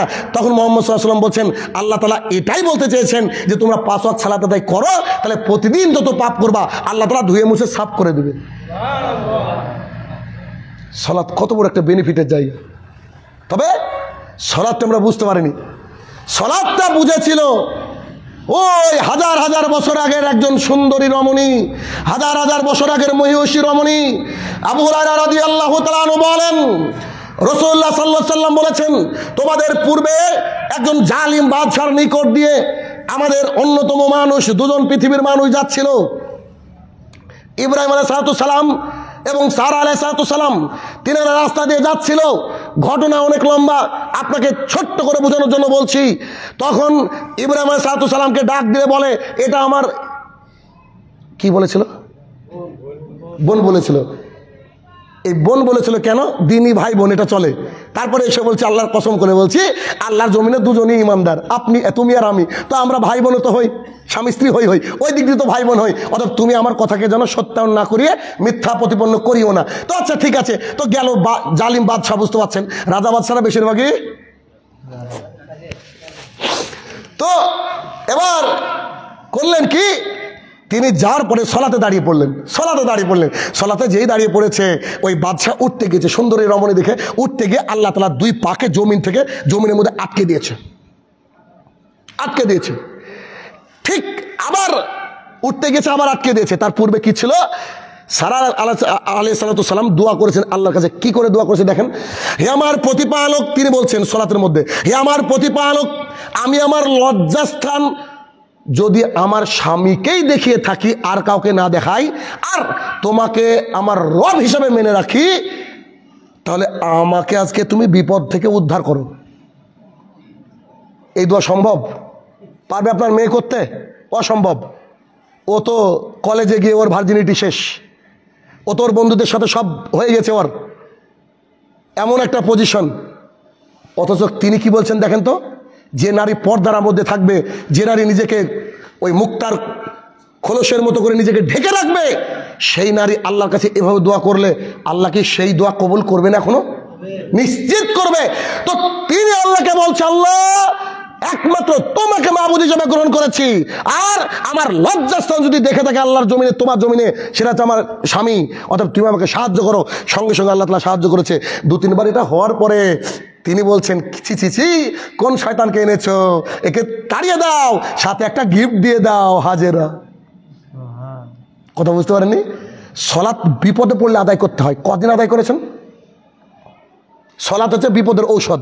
সলাত আদায় করলে বিপদ থেকে উদ্ধার হওয়া যায়। আপনাকে মনে নাই ওই যে উতবা সাইবার বাগানের ওখানে মুহাম্মদ সাল্লাল্লাহু আলাইহি ওয়াসাল্লাম বকেছিলেন, আল্লাহ তাআলা মালাকুল জিবালকে পাঠিয়েছেন, তাইফের মধ্যে এত মার খেয়েছেন, খাওয়ার পরেও দোয়া করছেন আল্লাহর কাছে, আল্লাহ তুমি তাদেরকে ক্ষমা করে দাও তাইফবাসীকে। মালাকুল জিবাল এসে বলছে, একবার বলেন না, আমি একবারে পাহাড় বসে এলাকাকে নিশ্চিন্ত করে দেবো। তখন মুহাম্মদ সাল্লাল্লাহু আলাইহি ওয়াসাল্লাম ওই যে দোয়া করেছিলেন। সালাত এমন একটা জিনিস, রাসূল সাল্লাল্লাহু আলাইহি ওয়াসাল্লাম বলছেন, আমার অন্তরের মধ্যে খারাপ লাগলে, মনের মধ্যে খারাপ লাগলে চট করে তিনি সালাতে দাঁড়িয়ে দিতেন। সালাতে মুহাম্মদ সাল্লাল্লাহু আলাইহি ওয়াসাল্লাম শান্তি পেতেন। আর আমাদের যদি কিরাত একটু লম্বা হয়, পিছ থেকে লুকমা আসলে নেই, তাহলে বুঝছেন বিষয়টা। অতএব আল্লাহর জমিনে যতদিন বাঁচবেন, অন্যান্য ইবাদতে আবারও বলছি একটু একটু ঘাটতি থাকলেও থাকুক না, কিন্তু সালাত আদায় করতে হবে। কোনো সালাত আদায় না করলে কি হবে? কোনো কিছুই কাজে লাগবে না, একবারে ঘুরিয়ে দিবে। অতএব একটু বলেন দেখে আমার সাথে সাথে, আল্লাহ, সবাইকে বলতে বলেছি, হে আমার প্রতিপালক, আজকের পর থেকে জীবনে আর সালাতকে ছেড়ে দেব না। আল্লাহুম্মা আমিন। আল্লাহ কবুল করুক। অতএব যে কোনো মূল্যে আপনাকে কি করতে হবে? আগামী দিন থেকে সালাত আদায় করতে হবে, করতেই হবে। কারণ সালাত এমন একটা জিনিস যে সালাত, ধরেন আপনার এনআইডি কার্ড একটা আছে, এটা একটা এনআইডি কার্ড আপনার। কারণ এনআইডি কার্ডে দেখবেন বেশিরভাগই নামের বানান ভুল থাকে না? কারণ তো যারা চাকরি করে ওরা তো পাশ করা না, ওরা মামু খালুর হাত দিয়ে পাওয়া। তো ওই নামের বানান ভুল আছে। এখন হঠাৎ করে সরকার ঘোষণা দিল যার এনআইডি কার্ড নাই তারা বাংলাদেশি না, কিন্তু নামের বানান যাদের আছে তারা সংশোধন করার সুযোগ পাবে কি পাবে না? কিন্তু একজন ব্যক্তি সৌদি আরব গিয়েছে, ওর হুঁশি নাই, কিছুই করেনি, তো বলেন তো ওই ব্যক্তিকে আর পার পাবে? বাংলাদেশি নাগরিক হিসাবে ওকে আর সাইন আপ করতে পারবে? পারবে না। আর যার কার্ড আছে কিন্তু নামের বানান শাইনুর রহমানের জায়গায় শাইনুর ইসলাম আছে, অথবা উল্টোপাল্টা কিছু আছে, সে তো একটু সুযোগ পাবে। তাহলে সলাৎটা কি? যত পাপ করছেন করেন, যদি সলাৎটা থাকে আল্লাহর হাত পা ধরে বলা যাবে আল্লাহ গো সলাৎ আদায় করেছিলাম, আল্লাহকে তুমি ক্ষমা করো না। দেখেন একটু, আল্লাহ তাআলা ক্ষমা করবে। কেমন? আসেন, আবু হুরায়রা রাদিয়াল্লাহু তাআলা আনহু বলেন রাসূলুল্লাহ সাল্লাল্লাহু আলাইহি ওয়াসাল্লাম বলেছেন জান্নাতীরা জান্নাতে চলে গেছে, জাহান্নামীরা জাহান্নামে চলে গেছে। কত মিলিয়ন বছর যে পুড়েছে, কত ট্রিলিয়ন বছর যে পুড়েছে, এক পর্যায়ে আল্লাহ তাআলা বলছে শোনো, ফেরেশতাকে বলছে তোমরা জাহান্নামে যাও, তো জাহান্নামে গিয়ে দেখো যে যারা সালাত আদায় করতো, মানে পাপে জর্জরিত অথচ সালাত আদায় করেছে, তো যাও সালাত যারা আদায় করতো তাদেরকে বের করে নিয়ে আসো। তো ফেরেশতা আল্লাহকে বলছে হে আমার প্রতিপালক, আপনি বলেন কি আপনার জাহান্নামের আগুন এত ভয়াবহ যা জাহান্নামের আগুনে মানুষ পড়লেই একেবারে কয়লা হয়ে যায়, আমরা চিনব কি করে? এটা হচ্ছে লাস্ট, এরপর আর উদ্ধারের জায়গা নেই, আমরা চিনব কি করে? তখন আল্লাহ সুবহানাহু ওয়া তাআলা বলছে ফেরেশতা মণ্ডলী শোনো, আমি আল্লাহ তাআলা ঘোষণা করে দিয়েছিলাম বহু পূর্বেই যে যে কপাল, যে নাক, যে দুই হাতের চাটাই, যে আপনার আমাদের হাঁটু আর পা, যে অংশ আল্লাহ তাআলার সিজদায় রত ছিল ওই অংশটা জাহান্নামের আগুন পোড়াতে পারবে না। অতএব ওখানে যাও আর দেখো যে যাদের যাদের এই অংশটা পুড়েনি ওদেরকে নিয়ে আসো, আমি তাদেরকে জান্নাতে ঢুকিয়ে দেবো। আল্লাহ তাআলা তো বলেননি যারা সিয়াম পালন করেছো তাদেরকে দেখো, যারা মাদ্রাসা মসজিদে দান করেছো তাদেরকে দেখো, সর্বশেষ একটাই রাস্তা। তো যারা সালাত আদায় করে না তাদের সাথে কোনো আল্লাহ আর কি কোনো কন্ডিশন থাকবে কি? অতএব যতদিন বাঁচবেন ততদিন কি আদায় করতে হবে? সালাত আদায় করতে হবে। আল্লাহ তাআলা কতবার বলেছি 82 টাইমস, 82 বার বলেছেন আকিমিস সালাহ, তোমরা কি করো? সালাত কায়েম করো। 3 নম্বর নির্দেশ, অন্যতম অবহেলিত নির্দেশ আল্লাহ তাআলার, সেটা হচ্ছে পর্দার বিধান। বাংলাদেশে এখন ঢুকলে আর বাংলাদেশ মনে হয় না মহিলাদেরকে দেখলে। অনেক আগে যখন আসতাম, অনেক আগে ছোট ছিলাম তখন, অনেক আগে আসতাম, তো তখন এসে মহিলাদেরকে দেখে একটা কথা বলতাম, আমার স্কুল লাইফে খুব বলেছিলাম যে বাংলাদেশের মহিলারা যদি ইন্ডিয়াতে আসে তো আমাদের ইন্ডিয়ান মহিলার গায়ে যদি তাদেরকে থুতু ফেলতে বলা হয় তো তারা মনে করবে এত জঙ্গলে আমরা থুতু ফেলি না। এটা আমি বলেছিলাম এক সময়, কথা বোঝাতে পারছি না আমি? মানে বাংলাদেশি মহিলাদেরকে তখন যেটা দেখেছিলাম আমার এমন মনে হয়েছিল যে তারা থুতু ফেলবে না ভারতীয় নারীদের উপরে যারা ওইরকম জিন্সের প্যান্ট টপ ইত্যাদি পরে বেড়ায়। এখন দেখছি আমাদের দেখেছে ডবল। কি মিথ্যা বলছো আমি? আল্লাহ সুবহানাহু ওয়া তাআলা কোরআনুল কারীমের মধ্যে বলেন, সূরা আহজাব 6 নম্বর 33, 8 নম্বর 33, এই আয়াত জানেন না এমন মানুষই নাই। আল্লাহ সুবহানাহু ওয়া তাআলা বলছেন ওয়াকারনা ফি বুয়ুতিকুন্না ওয়ালা তাবাররাজনা তাবাররুজাল জাহিলিয়াতিল উলা, ও মহিলারা শোনো তোমরা বাড়ির মধ্যে থাকো, খবরদার জাহালাতের যুগের মতো নিজেকে দেখিয়ে বেরিও না। এটা গত বছর এসেছিলাম, সে সময় কিছু নারীরা আন্দোলন করেছিল, পুরুষরা আন্দোলন করেছিল, we have to right, we have to freedom two choice what we have to wire, আমাদের অধিকার রয়েছে আমরা কি পরব। তারা পুরুষরা শাড়ি পরেছিল আর মহিলারা ম্যাক্সি পরেছিল, মানে ওই পুরুষদের পোশাক পরেছিল, পরে রাস্তায় আন্দোলন করেছিল। দেখেননি সে দৃশ্য? আজকে ডাকেন তাদেরকে দেখি এই শীতে, চলেন আন্দোলন হোক আর একবার। আরে ট্রেন্ড কি অবস্থা! আজকে ফেসবুকে দিন প্রচার করতে চাইলে আমরা দিন প্রচার করতে পারি না, ঢুকতে গেলে পাপ হয়ে যায়। সব বেশিরভাগই বাংলাদেশি টিকটকার।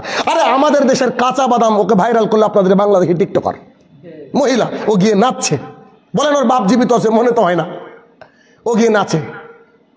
আপনার মেহনতের টাকায় কেনা পোশাক পরে জাতির সামনে হাঁটছে। আল্লাহ তাআলা বলছেন তোমরা বাড়ির মধ্যে থাকো, খবরদার জাহালাতের যুগের মতো নিজেকে দেখে বেরিও না, আপনি বিপদে পড়ে যাবেন। আপনি ভাবেন আমি সৌদি আরব থাকি, আপনি ভাবেন আমি কুয়েত থাকি, আমি লন্ডন থাকি, আমি তাহাজ্জুদ গুজারি মানুষ, আপনার জন্য জাহান্নাম। আমি বলছি না, বলছেন মুহাম্মদ রাসূলুল্লাহ সাল্লাল্লাহু আলাইহি ওয়াসাল্লাম। কেমন আসেন দেখি। আন আব্দুল্লাহ ইবনে মাসউদ রাদিয়াল্লাহু তাআলা আনহু قال قال رسول الله صلى الله عليه وسلم, আব্দুল্লাহ ইবনে মাসউদ রাদিয়াল্লাহু তাআলা আনহু বলেন রাসূলুল্লাহ সাল্লাল্লাহু আলাইহি ওয়াসাল্লাম বলেছেন, সালাসাতুন কাদ হারাম আলাইহিম মিন জান্নাহ, তিন শ্রেণীর মানুষের জন্য জান্নাত হারাম। জান্নাত হারাম মানে ওর থাকার জায়গা জাহান্নাম, জান্নাত হারাম মানে ওর থাকার জায়গা জাহান্নাম, তৃতীয় কোনো অপশনই নাই। আল্লাহ সুবহানাহু ওয়া তাআলা মুহাম্মদ সাল্লাল্লাহু আলাইহি ওয়াসাল্লামকে জাতির সামনে পেশ করতে বললেন, বলে দাও এই তিন শ্রেণীর মানুষের জন্য আমি জান্নাতকে হারাম করে দিয়েছি। এক, মুদমিনুল খামরিন, পান বিড়ি জর্দা গুল সিগারেট যারা খায় তারা জান্নাতে যাবে না।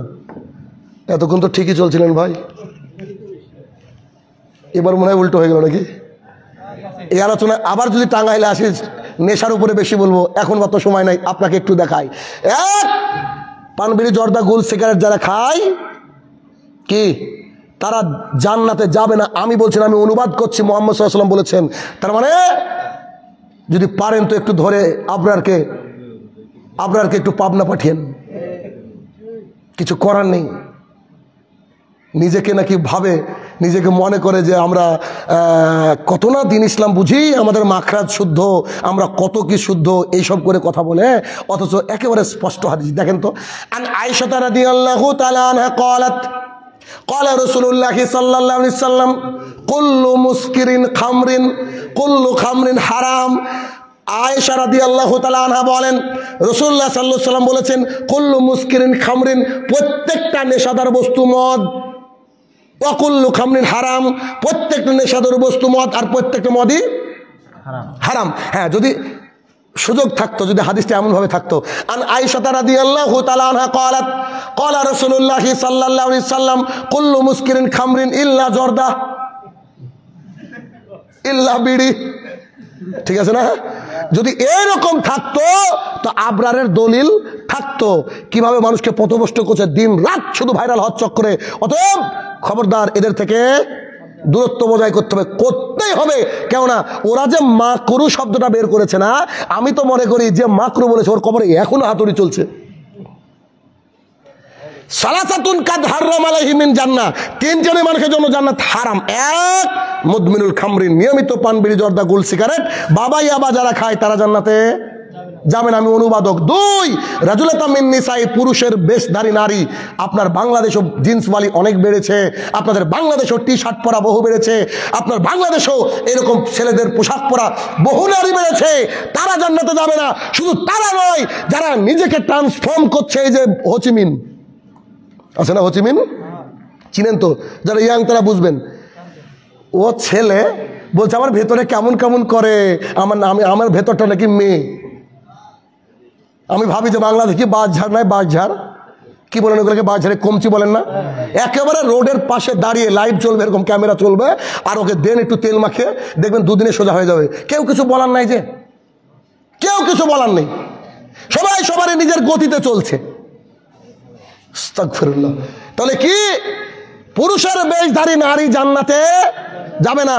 তিন, এটা আপনার কথা, এতদূর বলতে গিয়ে, এত কথা বলতে গিয়ে এখানে আনার জন্য বলছি, আর দায়ুস লা ইয়াদখুলুল জান্নাহ, দায়ুস জান্নাতে যাবে না। সাহাবায়ে কেরাম বলেন আল্লাহ রাসূল দায়ুস কাকে বলে? রাসূল সাল্লাল্লাহু আলাইহি ওয়াসাল্লাম বললেন আল্লাযী ক্রুফিল আল খাবাস, যার বাড়িতে বেহায়াপনার সুযোগ দেওয়া হয়, যার মেয়ে বেপর্দা, ও যদি মক্কাতেও মারা যায় তাও দায়ুস, ও যদি মদিনায় মারা যায় তাও দায়ুস। আপনি এই হাদিস শুনেছেন, কুল্লুকুম রাইন, প্রত্যেকেই রাখাল, আর প্রত্যেক রাখালকে আল্লাহ তাআলার কাছে জিজ্ঞাসিত হতে হবে আপনার মেয়ে সম্পর্কে, আপনার মা সম্পর্কে, আপনার বোন সম্পর্কে, আপনি যার আন্ডারে আছেন বা তারা আপনার আন্ডারে আছে, সবাইকে আল্লাহ তাআলা কিয়ামতের মাঠে দাঁড় করিয়ে দেবে। কেন? ও ছেলেকে টিউশনি দিয়েছেন, ভালো একটা স্কুলে ঢুকিয়ে দিয়েছেন, ছেলে রেজাল্ট খারাপ করেছে, মাস্টারকে বকেন কেন? তাহলে মাস্টারকে কি বলেন না, আপনি তো ঠিকঠাক পড়াননি, ও মেয়ে যে বেপর্দা চলছে, তো ওই বকাটা আল্লাহ তাআলা কাকে, বাবাকে বলবে না অন্য কাউকে বকবে? নিশ্চয় বাবাকে। অতএব যে কোনো মূল্যে মা বোনদেরকে কি করতে হবে? পর্দা করাতে হবে। বলেন তো, পর্দা কি ফরজ, ওয়াজিব নাকি সুন্নাহ? এটা কি ফরজ বলে মনে হয়? কথা বুঝছেন না আমার? আসলে কি ফরজ বলে মনে হয়? যেভাবে আমাদের মা বোনরা চলে, ফরজ বলে কি মনে হয়? অসম্ভব, অসম্ভব। অথচ এই পর্দাহীনতায় ভুগছে গোটা বিশ্ব। এখন পোশাক খোলার জন্য আন্দোলন চলছে। একটা অপসংস্কৃতি আমাদের বুকের মধ্যে জাগিয়ে তোলার চেষ্টা করা হচ্ছে। এর আগে তো মহিলাদের পোশাক বিক্রির সাথে ওড়না বিক্রি হতো, এখন আর মহিলাদের পোশাক বিক্রির সাথে ওড়না বিক্রি হয় না, এখন ছেলেদের পাঞ্জাবির সাথে ওড়না বিক্রি হয়। ঠিক না? জমে গিয়েছেন নাকি সব? কথা নাই কেন? ভয় খেয়ে গিয়েছে বাবারে বাবা, এত কঠিন কথা বলে। জি, কিছু বলার নেই আপনাকে। অতএব যে কোনো মূল্যে মা বোনকে কি করতে হবে? পর্দা করাতে হবে। আর সেই সাথে সাথে আল্লাহ সুবহানাহু ওয়া তাআলা একই সূরার 59 এবং 53 নম্বর আয়াতে বলছে, হে মুহাম্মদ সাল্লাল্লাহু আলাইহি ওয়াসাল্লাম, তুমি তোমার মেয়েদেরকে, তুমি তোমার স্ত্রীদেরকে, মুমিনা নারীদেরকে বলো, তারা যদি বাইরে যায় বুকের উপর, দেহের উপর দিয়ে যেন জিলবাব, হিজাব, বোরখায় ওড়না পরে নাই। একই কোরআন কারীমের মধ্যে আল্লাহ সুবহানাহু ওয়া তাআলা বলছেন, ওই আহজাবের মধ্যে বলছেন যে মহিলারা যদি মহিলাদের কাছে কেউ কিছু চাইতে যায়, বাড়ির মধ্যে মহিলারা থাকে, ওই বাড়িতে যদি কেউ কিছু চাইতে যায়, তাহলে মহিলাদের কাছ থেকে কোনো কিছু চাইতে গেলে পর্দার আড়াল থেকে চাইতে হবে। কি? পর্দার আড়াল থেকে চাইতে হবে। সৌদি আরবে বসবাস করে, ইংল্যান্ডে বসবাস করে, আমেরিকায় বসবাস করে, হিজাব পরে, আবার মোবাইলটা সামনে নিয়ে বলছে হাই গাইস, আছে না নাই? বলছে আমরা আজকে ইলিশ মাছ রান্না করেছি, সো লেটস হ্যাভ কি বলবো ফান ইত্যাদি ইত্যাদি বলে এই করছে। আরে তোমার বউকে দি ভ্লগ না করিয়ে বেশ্যাখানায় পাঠাও না, ইনকাম করো ওখানে গিয়ে। নির্লজ্জ বেহা তুমি পুরুষ। কারণ আচ্ছা বলেন তো, আপনার একটা হুন্ডা আছে, হুন্ডা, আপনার তো হুন্ডাই বলেন, আমরা বেশিরভাগ বাইক বলি, বাইকও বলেন আপনারা। হুন্ডাটা আপনার 5 বছরের ছেলেকে কে চালাতে দেবেন? দিবেন তো? কেন, কি কারণে দিবেন না? কারণ ও চালানোর জন্য এবিলিটি অর্জন করতে পারেনি, মানে ও চালাতে পারবে না, তাই না? তাহলে বউ চালাতে পারবে না তো বিয়ে করলেন কেন? কথা বুঝেন আমার? হুন্ডা চালাতে পারবেন না বলে 5 বছরের ছেলেকে দেননি, তাহলে বউ চালাতে পারবেন না তো আপনি বিয়ে করলেন কেন? বউ তো পাবলিকের না, বউ তো আপনার বউ আপনার খায়, আপনার মোহরানা নেয়, ওই মহিলা আপনার বাড়িতে থাকবে, আপনার কথা শুনবে। কেন? কারণ গোটা পৃথিবী বিক্রি করলে একজন মহিলার দাম হয় না। এই মহিলা যদি নিজেকে খুলে দেয়, তাহলে এই জাতির অধপতন অবশ্যম্বী। কেন? একটু দেখেন, আপনাকে পৃথিবীর মধ্যে অন্যতম এখন শক্তিধর দেশ আমেরিকা। আমেরিকার একজন বিখ্যাত ব্যক্তিত্ব, উনি মুসলমান নন, উনি বলছেন if you want to destroy your society without war food there adultery. তোমরা যদি গোটা বিশ্বকে এখন ধ্বংস করতে যাও, সমাজকে ধ্বংস করতে যাও, শুধু মহিলাদের পোশাকটা টুক করে খুলে নাও। তাই করেছে কি করেনি? আজকে সমস্ত পশ্চিমা কালচার মেনে আপনার মেয়ে আজকে ইন্ডিয়ান পোশাক পরে, বলে পাখি ড্রেস লাগবে। কোত্থেকে জানলো ও? কারণ ওর কাপুরুষ বাপ টিভিটা রেখেছে, দিনরাত টিভি সিরিয়াল চলে। ও কাপুরুষ, যদি পুরুষ হতো তো টিভি ভেঙে ফেলতো লাথি দিয়ে। টিভিতে উপকার আছে বলে আমি মনে করি না। পিস টিভিতে দেখে নাই, আবার কি উপকার আছে? আর কোন উপকার আছে নাকি? যা উপকার আছে সবে বরাতে, তাও আবার জয়ীফ, তা তো চলবে না। অতএব মা বোনদেরকে ঢাকতে হবে। আল্লাহ তাআলার অন্যতম নির্দেশ হচ্ছে মা বোনদেরকে ঢাকতে হবে। চিন্তা করেন তো, পুরুষের জন্য কোনো অফারই নাই, আল্লাহ তাআলা মহিলাদের জন্য অফার দিয়েছেন। কি অফার? রাসূলুল্লাহ সাল্লাল্লাহু আলাইহি ওয়াসাল্লাম বলছেন মাত্র 4টে কাজ করলে জান্নাতের যে কোনো গেট দিয়ে ঢুকবে। 1, দৈনিক 5 ওয়াক্ত সালাত আদায় করতে হবে, মিনিমাম 17 রাকাত। 2, রামাদানের সিয়াম, রোজা। 3, লজ্জাস্থানের হেফাজত। 4, স্বামী যা বলবে তাই শুনতে হবে।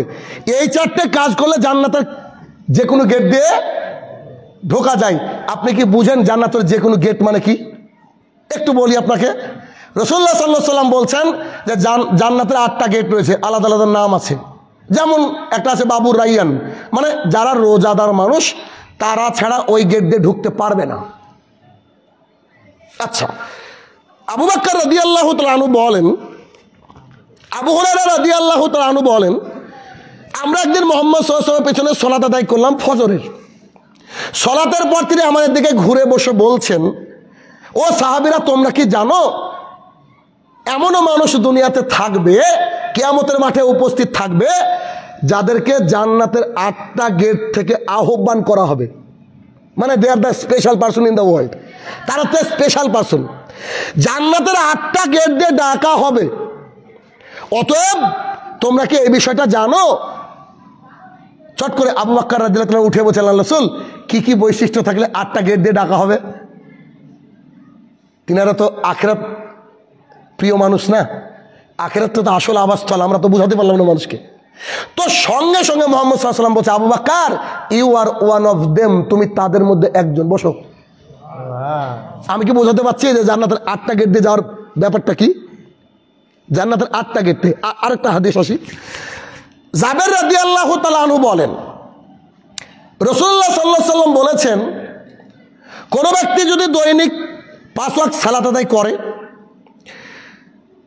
ওই ব্যক্তির যদি জাকাত দেওয়ার মতো সামর্থ্য থাকে, নিসাব পরিমাণ অর্থ থাকে, ও যদি জাকাত দেয়, ওই ব্যক্তি যদি হজ ফরজ হয়ে থাকে তো হজ করে। এ দুটো তো অনেকেরই সামর্থ্য নাই, যদি হয় তবে করে, কন্ডিশন। ওই ব্যক্তি যদি তার আমিরের আনুগত্য করে, সেই ব্যক্তি তার ইচ্ছা মতো, কার ইচ্ছা মতো? তার নিজের ইচ্ছা মতো জান্নাতের যে কোনো গেট দিয়ে প্রবেশ করতে পারে। তারপরে জান্নাতের 8টা গেটের যে কোনো একটা গেট দিয়ে প্রবেশ করা যায়, যে কোনো একটা গেট দিয়ে, আল্লাহ তাআলা যে গেট দিয়ে বলবেন। তবে 8টা গেট দিয়ে যাদেরকে ডাকা হবে তারা তো সম্মানিত। জি, আপনার স্ত্রী সম্মানিত, কথাকে বোঝাতে পেরেছি? ওর ইচ্ছা যে গেট দিয়ে ঢুকবে, বাবু রায়ান ঢুকবো না, ব্যাস অন্য একটা গেট নিল, কেন? ওর ইচ্ছা, ওটা ওর নিজের ইচ্ছা। ও কি কাজ করেছে বলেন তো? মাত্র 4টে কাজ করেছে। এই 4টে কাজ করলে মহিলারা জান্নাতে যে কোনো গেট দিয়ে ঢুকতে পারে। পুরুষের জন্য অফার কই? হাদিস এখনো পাইনি। কই আমাদের জন্য অফার? 4টের জায়গায় যদি 8টা আল্লাহ দিত, 8টা দিত আল্লাহ তাআলা, তাও তো চেষ্টা করতাম। কথা বোঝানোর স্বার্থে বলছি, ভালো করে বুঝবেন বিষয়টা।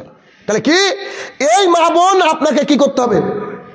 এই মা বোনকে আপনাকে ঢেকে রাখতে হবে, কারণ তারা ঢেকে রাখার বস্তু। তারা বাইরে গেলেই ফিতনা, লাগাতার ফিতনা হবে। আর এই সোশ্যাল মিডিয়ায় এসে তো ফিতনার শেষ নেই ভাই, সেখানে আছে ফিতনার চারিদিকে ফিতনা। অতএব যে কোনো মূল্যে এই কাজ করতে হবে। আলোচনা বেশি লম্বা করবো না, আর একটা নির্দেশের কথা বলবো আল্লাহর তরফ থেকে। সেই নির্দেশটা কি? যদি প্রয়োজন হয় বল্লা, কালীহাতি, টাঙ্গাইলের rail station, bus station, CNG স্টেশনে দাঁড়িয়ে আল্লাহর হস্তে ভিক্ষা করে খাবেন, কিন্তু হারাম রুজি পেটে ঢুকিয়েন না। বুঝতে পেরেছেন?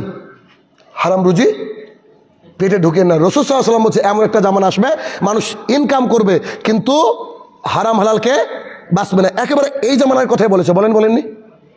আমার তো মনে হচ্ছে এই জামানা, আমি তো আর পাচ্ছি না খুঁজে। মানুষ ইনকাম করতে পারলে মনে করে যে আমার বাপের টাকা, আমি ইনকাম করছি, এরকম একটা ব্যাপার। তো হারাম রুজিকে ত্যাগ করতে হবে। আল্লাহ সুবহানাহু ওয়া তাআলা বলেন, ইয়া আইয়ুহান নাস কুলু মিম্মা ফিল আরদি হালালান তাইয়্যিবা ওয়ালা তাত্তাবিউ খুতুওয়াতিশ শায়তান। আল্লাহ সুবহানাহু ওয়া তাআলা বলছেন, ও মানব সকল শোনো, তোমাদের মধ্যে আমি আল্লাহ তাআলা রুজির বন্টন করে দিয়েছি, তার থেকে তুমি হালাল বেছে বেছে খাও, হারাম থেকে দূরে থাকো। আচ্ছা, হারাম থেকে দূরে না থাকলে কি হবে? ইবাদত কবুলের যতগুলো শর্ত আছে তার একটা শর্ত হচ্ছে হালাল রুজি। হালাল রুজি আপনাকে জাহান্নামে নিয়ে যাবে, নিশ্চিত নিয়ে যাবে। কেন? মুসলিম শরীফের হাদিস, রাসূল সাল্লাল্লাহু আলাইহি ওয়াসাল্লাম বলছেন, ইন্নাল্লাহা তাইয়্যিবুন, নিশ্চয়ই আল্লাহ পবিত্র, লা ইয়াকবালু ইল্লা তাইয়্যিবা, আল্লাহ পবিত্র জিনিস ছাড়া গ্রহণ করেন না। বলেন, বিড়ি টেনে জান্নাত যাওয়া যাবে? আশাবেরাকে চাকরি করে জান্নাত যাওয়া যাবে? সুদী ব্যাংকে চাকরি করে জান্নাত যাওয়া যাবে? বলেন, হারাম ইনকাম, হারাম কিছু মিক্সচার করছেন, তাতে জান্নাত যাওয়া যাবে? যাওয়া যাবে না। কিন্তু আল্লাহর নির্দেশ কি? তোমরা হালাল বেছে বেছে খাও। আল্লাহ তাআলা পৃথিবীর বুকে এমন কোন জীব সৃষ্টি করেননি যার রুজির দায়িত্ব আল্লাহ তাআলা নেননি। সূরা হুদের মধ্যে আল্লাহ তাআলা বলছেন, মেবি 6 নম্বর আয়াত, আল্লাহ তাআলা বলছেন, তাহলে আপনি আমি কি ওই আল্লাহ সৃষ্টি জীবের একজন না?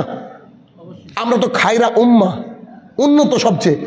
আল্লাহ তাআলা যদি একটা নীল তিমিকে ওই অতগুলা খাবার খাওয়াতে পারেন, বড় বড় পাইথনকে আল্লাহ তাআলা খাবার খাওয়াতে পারেন, আপনাকে আমাকে আল্লাহ খাবার দিতে পারেন না? আমি অবাক হয়ে যাই।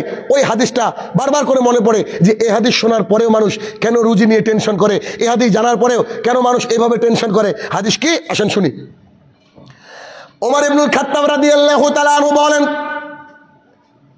রাসূলুল্লাহ সাল্লাল্লাহু আলাইহি ওয়াসাল্লাম বলেছেন, মানুষ যদি আল্লাহ তাআলাকে পাখির মতো ভরসা করত, যেমন করে একটা পাখি সকালবেলায় খালি পেটে বেরিয়ে গিয়ে সন্ধ্যাবেলায় ভরপেট তার বাসায় ফিরে আসে, আল্লাহ তাআলা ঠিক তেমনি মানুষকেও পাখির মতো রুজি দিত। হাদিস কি বুঝতে পেরেছেন আপনি? সকালবেলায় গিয়ে আপনি একটা জমিতে যাবেন, আপনার ফসল আছে, সকালবেলায় আপনার মুদিখানার দোকান আছে, আপনি খুলবেন, সকালবেলা আপনি যে অফিসে চাকরি করেন সেখানে যাবেন। আমাদের প্রত্যেকের রুজির জন্য কোনো না কোনো জিনিস আল্লাহর জমিনে আছে। বলেন তো, পাখির কি অফিস আছে? পাখির কি কিছু আছে? পাখির কি কোনো ভরসা জায়গা আছে? যে চাকরি করে সেও ভাবে মাস গেলে আমার 20,000 টাকা আসবে, কিন্তু পাখির কোনো এরকম কোনো নিশ্চয়তা নেই। তবে পাখির একটা জিনিস আছে, সেটা হচ্ছে ভরসা আল্লাহর উপরে। এমন তাওয়াক্কুল পাখি করেছে, রাসূল সাল্লাল্লাহু আলাইহি ওয়াসাল্লাম বলছে পাখির মতো মানুষ যদি ভরসা করত, আল্লাহ তাআলা মানুষকেও পাখির মতো রুজি দিত। সুবহানাল্লাহ বিহামদিহি। কিন্তু আমরা কি একটুতে বিচলিত হয়ে যাই, একটুতে বিচলিত হয়ে গিয়ে হারাম দিকে পা বাড়ায়। আল্লাহ তাআলা আপনাকে আমাকে কি করে? পরীক্ষা করে। আচ্ছা বলেন তো, রাসূলুল্লাহ সাল্লাল্লাহু আলাইহি ওয়াসাল্লাম যে 10 জন সাহাবীর কথা বলেছেন যে তারা জান্নাতে যাবেই, ওই সাহাবী 10 জন সাহাবীর মধ্যে কোন একজন সাহাবী যদি 2-4 দিন নামাজ না পড়ে, জান্নাতে যেতে কি অসুবিধা হবে? বুঝেননি বোধহয়? ওনারা তো কনফার্ম জান্নাতি, আল্লাহ তাআলা ঘোষণা করে দিয়েছেন নাকি? তো ওনারা তো যাই করুক জান্নাতে যাবে কিনা। আয়েশা রাদিয়াল্লাহু তাআলা আনহা বলেন, আমার আব্বা আবু বকর রাদিয়াল্লাহু তাআলা আনহুর কাছে একটা ওই গোলাম ছিল, গোলাম। তো তিনি খাবার টাকা এনে আব্বার কাছে জমা রাখতেন, তো বাবা রেখে দিত। একদিন একটু খাবার এনে বলছে, আবু বকর এই যে খাবার নেন। তো আবু বকর রাদিয়াল্লাহু তাআলা, আমার বাবা খাবারটা তুলে 1 লুকমা দিয়েছেন, 1 লুকমা দিয়ে তখন ওই ব্যক্তি বলছে, আবু বকর বলছিলাম আমি তো জাহালাতের জামানায় হাত দেখে ভাগ্য গণনা করতাম। আসলে না এই দেশে টিয়া পাখির মাধ্যমে হাত দেখে ভাগ্য গণনা, এ সবাই বাটপার। হাত দেখে ভাগ্য গণনা করতাম। তো একজন লোকের হাত দেখে ভাগ্য বলে দিয়েছিলাম, সে আমাকে পারিশ্রমিক দেয়নি, হাদিয়া দেয়নি। অনেক দিন পর আজকে ওর সাথে আমার দেখা হয়েছে, ও আমাকে আজকে হাদিয়া হিসাবে খাবার দিয়েছে। তো ওই খাবারটা আমি আপনাকে এনে দিয়েছি, আর আপনি 1 লুকমা খেয়েছেন। আবু বকর রাদিয়াল্লাহু তাআলার ব্যাপারে আয়েশা রাদিয়াল্লাহু তাআলা বলেন, আমার বাবা আঙুলটা গলার মধ্যে ঢুকে দিল, সমস্ত কিছু পেটে যা ছিল বমন করে বমি করে তুলে দিল। কে তুলে দিল? বুঝতে পারছেন কে? আবু বকর রাদিয়াল্লাহু তাআলা, এই ইহকালেরও সঙ্গী পরকালেরও সঙ্গী, সবচেয়ে অন্যতম জলিল কদর একজন সাহাবী। তিনার 2-1 লুকমা খাবার হারাম থাকলোই না, তো না জানতে খেয়েছেন, তাও তিনি তুলে ফেলে দিলেন, যদি বাই চান্স আল্লাহ তাআলা আমার ইবাদত কবুল না করে। বুঝতে পেরেছেন? হারাম থেকে দূরে থাকতে হবে। নুমান ইবনে বাশির রাদিয়াল্লাহু তাআলা আনহু বলেন, রাসূলুল্লাহ সাল্লাল্লাহু আলাইহি ওয়াসাল্লাম বলেছেন, এই হাদিস শোনার পরে যদি তারপরে কেউ বলে যে বিড়ি খাওয়া যাবে বা ইত্যাদিতে হারাম খাওয়া যাবে, তাহলে আমার আর কিছু বলার নেই। সে আপনার লোক, মানে ওই মেন্টাল হসপিটালে যেতে হবে, কিছু করার নেই। আপনি দেখেন রাসূল সাল্লাল্লাহু আলাইহি ওয়াসাল্লাম কি করে বোঝানোর চেষ্টা করেছে মানুষকে, বিশ্বাস করেন আমরাও চেষ্টা করি। আচ্ছা আমাদের কি আকিজ বিড়ির সাথে ঝামেলা আছে নাকি? বলেন গো, আজিজ বিড়ির সাথে ঝামেলা আছে নাকি? তো কারোর সাথে ঝামেলা নাই, তো আমরা তো মানুষকে বাঁচাতে চাইছি, ওরাও তো মানুষকে বাঁচাতে চাইছে না? উপরে লেখা আছে সংবিধিবদ্ধ সতর্কীকরণ, এটা খেলে মরবি, টোবাকো কজেস ক্যান্সার। আরে সুন্দর ঘটনা মনে পড়ে গেল, ছোট্ট কথা বলি। আজকে আমি কালকে এসেছি ইন্ডিয়া থেকে, তো মালদা বর্ডার আগের দিন পর্যন্ত প্রোগ্রাম ছিল, বাড়িতে 2-3 দিন আগে বেরিয়েছি, কিছু করার নেই। তো আমার লাস্ট প্রোগ্রাম ছিল মালদা, তো আমি ভাবলাম মালদা বর্ডার দিয়ে ঢুকি। মালদা বর্ডার দিয়ে ঢোকার পরে অনেকে গাড়ি নিয়ে যেতে চেয়েছিলাম, আমি থাক আমি বাসে চলে যাবো, রাজশাহী 2.5 ঘন্টার রাস্তা। তো আমি একটা বাসের টিকিট করলাম, টিকিট করার পর ভাবলাম যে অজু ছিল তখনও, তো ভাবলাম একটু টয়লেট যাব। এক চাচাকে বললাম, চাচা টয়লেটটা কোন দিকে, বাথরুম? তো বলছে বেটা ওই যে পেছনের দিকে যাবো। তো পেছনের দিকে গেলাম, টয়লেটে গেলাম, টয়লেট করে বেরোনোর সময় একজন ব্যক্তি বসে আছে। তো বেরিয়ে আমাকে বলছে যে পয়সা, তো পয়সা তো দিবই, আমি জানি 5 টাকা পেশাব করলে, ঠিক আছে লেখা আছে এখানে বাংলায়। তা আমি বের করে 10 টাকার একটা নোট ছিল, মেবি, হ্যাঁ 10 টাকা, আমি তাকে দিচ্ছি, আর ও আমাকে 5 টাকা খুচরো দেওয়ার জন্য পকেট থেকে টাকা পয়সা থাকে বের করে সিগারেটটা বেরিয়েছে, সিগারেটের প্যাকেট তো বেরিয়েছে। তা আমি ওনাকে বলছি, ভাই এটা কথা বলবো তো? জি, এই ছবিটা দেখে ভয় লাগে না? ফার্স্টে বুঝতে পারিনি ও, তো ও বলছে কি? আমি ওই যে সিগারেটের প্যাকেটের উপর যে ছবিটা, ক্যান্সারের ছবিটা দেওয়া আছে, এটা দেখে ভয় লাগে না? ও হ্যাঁ লাগে তো ভাই। ও সরি হুজুর, বুঝছো হুজুর লাগে তো। আমি যে ঘেন্না হয় না খাওয়ার সময়? সে তো হয়, তো আপনি ছাড়েন না কেন? পারি না যে। নগদ ঘটনা বললাম, প্রথম শুনলেন আপনারা। বলছে পারি না যে। আমি বললাম এটা হচ্ছে এখানে লেখা রয়েছে ক্যান্সারের কারণ, টাকা দিয়ে ক্যান্সার আপনি তৈরি করছেন, এটা বলেন তো এটা মানবতা হয়? সে না না আসলেই ঠিক, আপনি যে কথা বলছেন বাস্তব। তা আমি বললাম যে ছেড়ে দেওয়া উচিত আপনার, আর খাবেন না। আমি তো জানি ও ইনশাল্লাহ বললো, ওর ইনশাল্লাহ অন্য ইনশাল্লাহ। তো এটা বলে চলে আসলাম। এই হাদিসটা শুনেন, আজকের এই মজলিসের শেষ হাদিস। নুমান ইবনে বাসির রাদিয়াল্লাহু তাআলা আনহু বলেন, রাসূলুল্লাহ সাল্লাল্লাহু আলাইহি ওয়াসাল্লাম বলেছেন, হালাল স্পষ্ট, হারাম স্পষ্ট। গরুর গোশত হালাল এ বিষয়ে কেউ কি কথা বলেছে?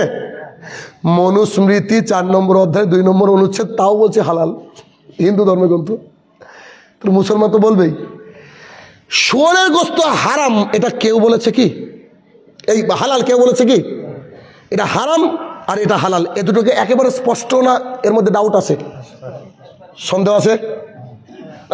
শুয়োরের গোশত মেবি এরকম কি হয় না। হালাল সুস্পষ্ট, হারাম সুস্পষ্ট, মাঝে যা আছে তা আছে সন্দেহ। ধরেন এবার পান, বিড়ি, জর্দা, গুল, সিগারেট মাঝে আছে, মাঝে ওটা আছে, এটা হচ্ছে সন্দেহ। এই সন্দেহ থেকে যে বেঁচে থাকলো সে দ্বীন ইসলামকে উপরের দিকে তুললো, তার ইজ্জতকে উপরের দিকে তুললো। হাদিস শেষ হয়নি। এখানে একটু দাঁড়িয়ে বলতে চাই, পৃথিবীর কোন মুসলমান চায় না যে তার ইসলাম আরো, ইসলামের পতাকাটা উপরে উড়ুক? সবাই চায় না? সবাই চায়। অথচ আল্লাহ তাআলা বলছে সন্দেহ থেকে যে বেঁচে থাকলো সে কি করলো? দ্বীন ইসলামের পতাকাকে উপরের দিকে তুললো। তার মানে পক্ষান্তরে কি ভাষাটা এমন না, এই বক্তৃতা শোনার পরেও যারা পান, বিড়ি, জর্দা, গুল, সিগারেট খাবে তারা ইসলামের পতাকাকে টানার চেষ্টা করছে নিচে? হিসাব তো তাই। আচ্ছা আসেন হাদিসটা শেষ করি। এ কথা বলার পরে আমি দেখবেন প্রত্যেকটা বক্তৃতায় মুহাম্মদ সাল্লাল্লাহু আলাইহি ওয়াসাল্লামকে শিক্ষক বলি, কারণ আমার চোখে তিনার মতো শিক্ষক পৃথিবীতে আসেননি আর আসবে না। তার আমি যেহেতু শিক্ষক, ইংরেজি পড়াই, আপনার দেশের বহু মানুষ আমার কাছে অনলাইনে ইংলিশ পড়ে, মানে স্পোকেন ইংলিশ শেখায়। আলহামদুলিল্লাহ গোটা বিশ্ব জুড়ে বহু স্টুডেন্ট আমার কাছে পড়ে। এদেশে আমার লেখা বইও চলে, ঘরে বসে স্পোকেন ইংলিশ আমার লেখা বই চলে আলহামদুলিল্লাহ। তো একটু আপনাকে দেখাই। তো এই যে ব্যক্তি পান, বিড়ি, জর্দা, গুল, সিগারেট খেলো, ভালো করে বুঝুন, এই ব্যক্তি এই যে খেলো, এই ব্যক্তি খাওয়াকে আল্লাহ রসুল কি করে মানে বাদ দিবেন, কি করে তাকে বুঝাবেন যে তুমি বিপদগামী? এই বিপদগামী বলার জন্য আল্লাহ রসুলের উদাহরণটা দেখেন কি সুন্দর। আল্লাহ রসুল বলছেন, সাহাবীরা শোনো শোনো শোনো, যে আল্লাহ রসুল বলেন তোমরা তো গরু ছাগল চড়াও, কৃষক মানুষ তো জি, তো তোমরা আপনারা কি বলেন তো, জমির আইল বলেন না? আইল বলেন, আচ্ছা আইল। তো রাসূল সাল্লাল্লাহু আলাইহি ওয়াসাল্লাম উদাহরণটা দেখেন, আমি অবাক হয়ে যাই। তিনি বলছেন যে তোমরা যদি গরু ছাগল, নিজের প্রত্যেক রাজার একটা আলাদা চারণ ক্ষেত্র থাকে, মানে আল দিয়ে তো জমির ভাগ হয় আমাদের, এটা শাহিনুর রহমানের, এটা মামুনুর রশিদের, এটা আব্দুল মান্নানের, পরপর থাকে কিনা? ওটা কি দিয়ে ভাগ থাকে গো? আল দিয়ে ভাগ থাকে। আমরা তো গিয়ে বুঝতে পারি মাঠে নাকি? তো রাসূল সাল্লাল্লাহু আলাইহি ওয়াসাল্লাম বলছে প্রত্যেক রাজার আলাদা আলাদা আল দিয়ে জমি থাকে, আর তার দাস, তার গোলাম, তারা ছাগল গরু চড়াতে যায়। রাসূল সাল্লাল্লাহু আলাইহি ওয়াসাল্লাম বলছে তুমি যদি, এ দেখেন এটা আব্দুল মান্নানের জমি, এটা শাহিনুর রহমানের জমি, আমার একজন চাকর গিয়েছে কি, আমার একজন বাড়ির মানুষ রাখাল, ও গরু চড়াতে গিয়েছে। রাসূল সাল্লাল্লাহু আলাইহি ওয়াসাল্লাম বলছে তুমি যদি তোমার পশু আলের উপরে চড়াও, এখানে না চড়িয়ে আলের উপরে চড়াও, তাহলে কি তোমার গরু আব্দুল মান্নানের জমিতে মুখ দেবে? আপনাদের মতামত কি? আলের উপরে চড়াই, ও তো গরু, ও তো স্কুলে যায় না, বুঝেননি? স্কুলে গিয়েই তো মানুষকে মানুষ করতে পারা যায় না। আর এখনকার যা সিলেবাস তাতে গরু হবে ইনশাল্লাহ, টেনশন করেন না, ওটা নিয়ে অন্যদিন কথা বলবো। তো রাসূল সাল্লাল্লাহু আলাইহি ওয়াসাল্লাম বলছে যদি আলের উপরে গরু চড়াও, পশু চড়াও, ওই দিকে কে মুখ দেবে? সাহাবায়ে কেরাম বলছে বেশক নিশ্চিত দেবে। তখন মুহাম্মদ সাল্লাল্লাহু আলাইহি ওয়াসাল্লাম বলছে যা সন্দেহ তা হারাম। বলেন এবার আপনার কি টিকতে পারলো? জর্দা কি টিকলো? একেবারে স্পষ্ট কথা, যা সন্দেহ তা কি হারাম, একেবারে স্পষ্ট কথা। অতএব এর মাঝে কোনো কথা নেই। তাহলে এই হাদিসের পরে যদি জর্দা বিক্রি হয় দোকানবেলায়, দোকানে জর্দা বিক্রি হয়, বিড়ি বিক্রি হয়, খৈনি বিক্রি হয়, গোল বিক্রি হয়, ইয়াবা বিক্রি হয়, তাহলে বুঝে নিতে হবে ও ধর্ম বুঝে না, ও প্যারালাইজড, ওর অন্তরটা প্যারালাইজড হয়ে গেছে। আল্লাহ একবার সিলমোহর মেরে দিয়েছে, আল্লাহ সিলমোহর মেরে দিয়েছে।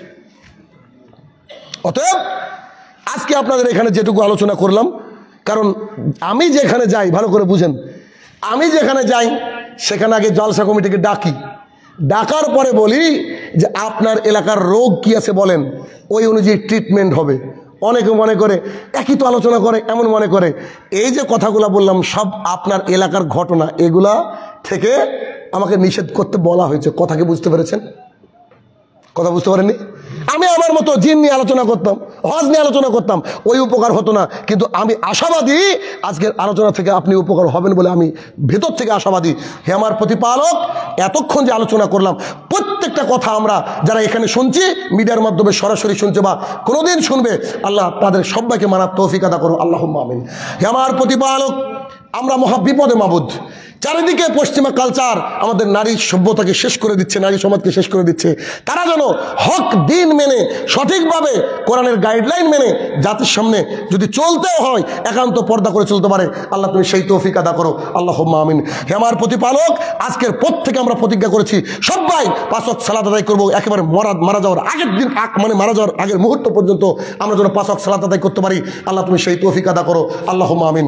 হে আমার প্রতিপালক, কবরের তলে যারা শায়িত জানি না কি হালে রয়েছে, তারা যদি ক্ষমার যোগ্য হয় তাকে তুমি ক্ষমা দান করো, আল্লাহুম্মা আমিন। হে আমার প্রতিপালক, ফিলিস্তিনে যেসব ভাই বোনদেরকে তুমি তুলে নিয়েছো তাকে তুমি শহীদি মর্যাদা দান করো, এবং সেই খাতে খাতে যাদের বুককল খালি করে দিয়েছো মাবুদ, তাদেরকে রহমত দ্বারা পরিপূর্ণতা দান করো, আল্লাহুম্মা আমিন।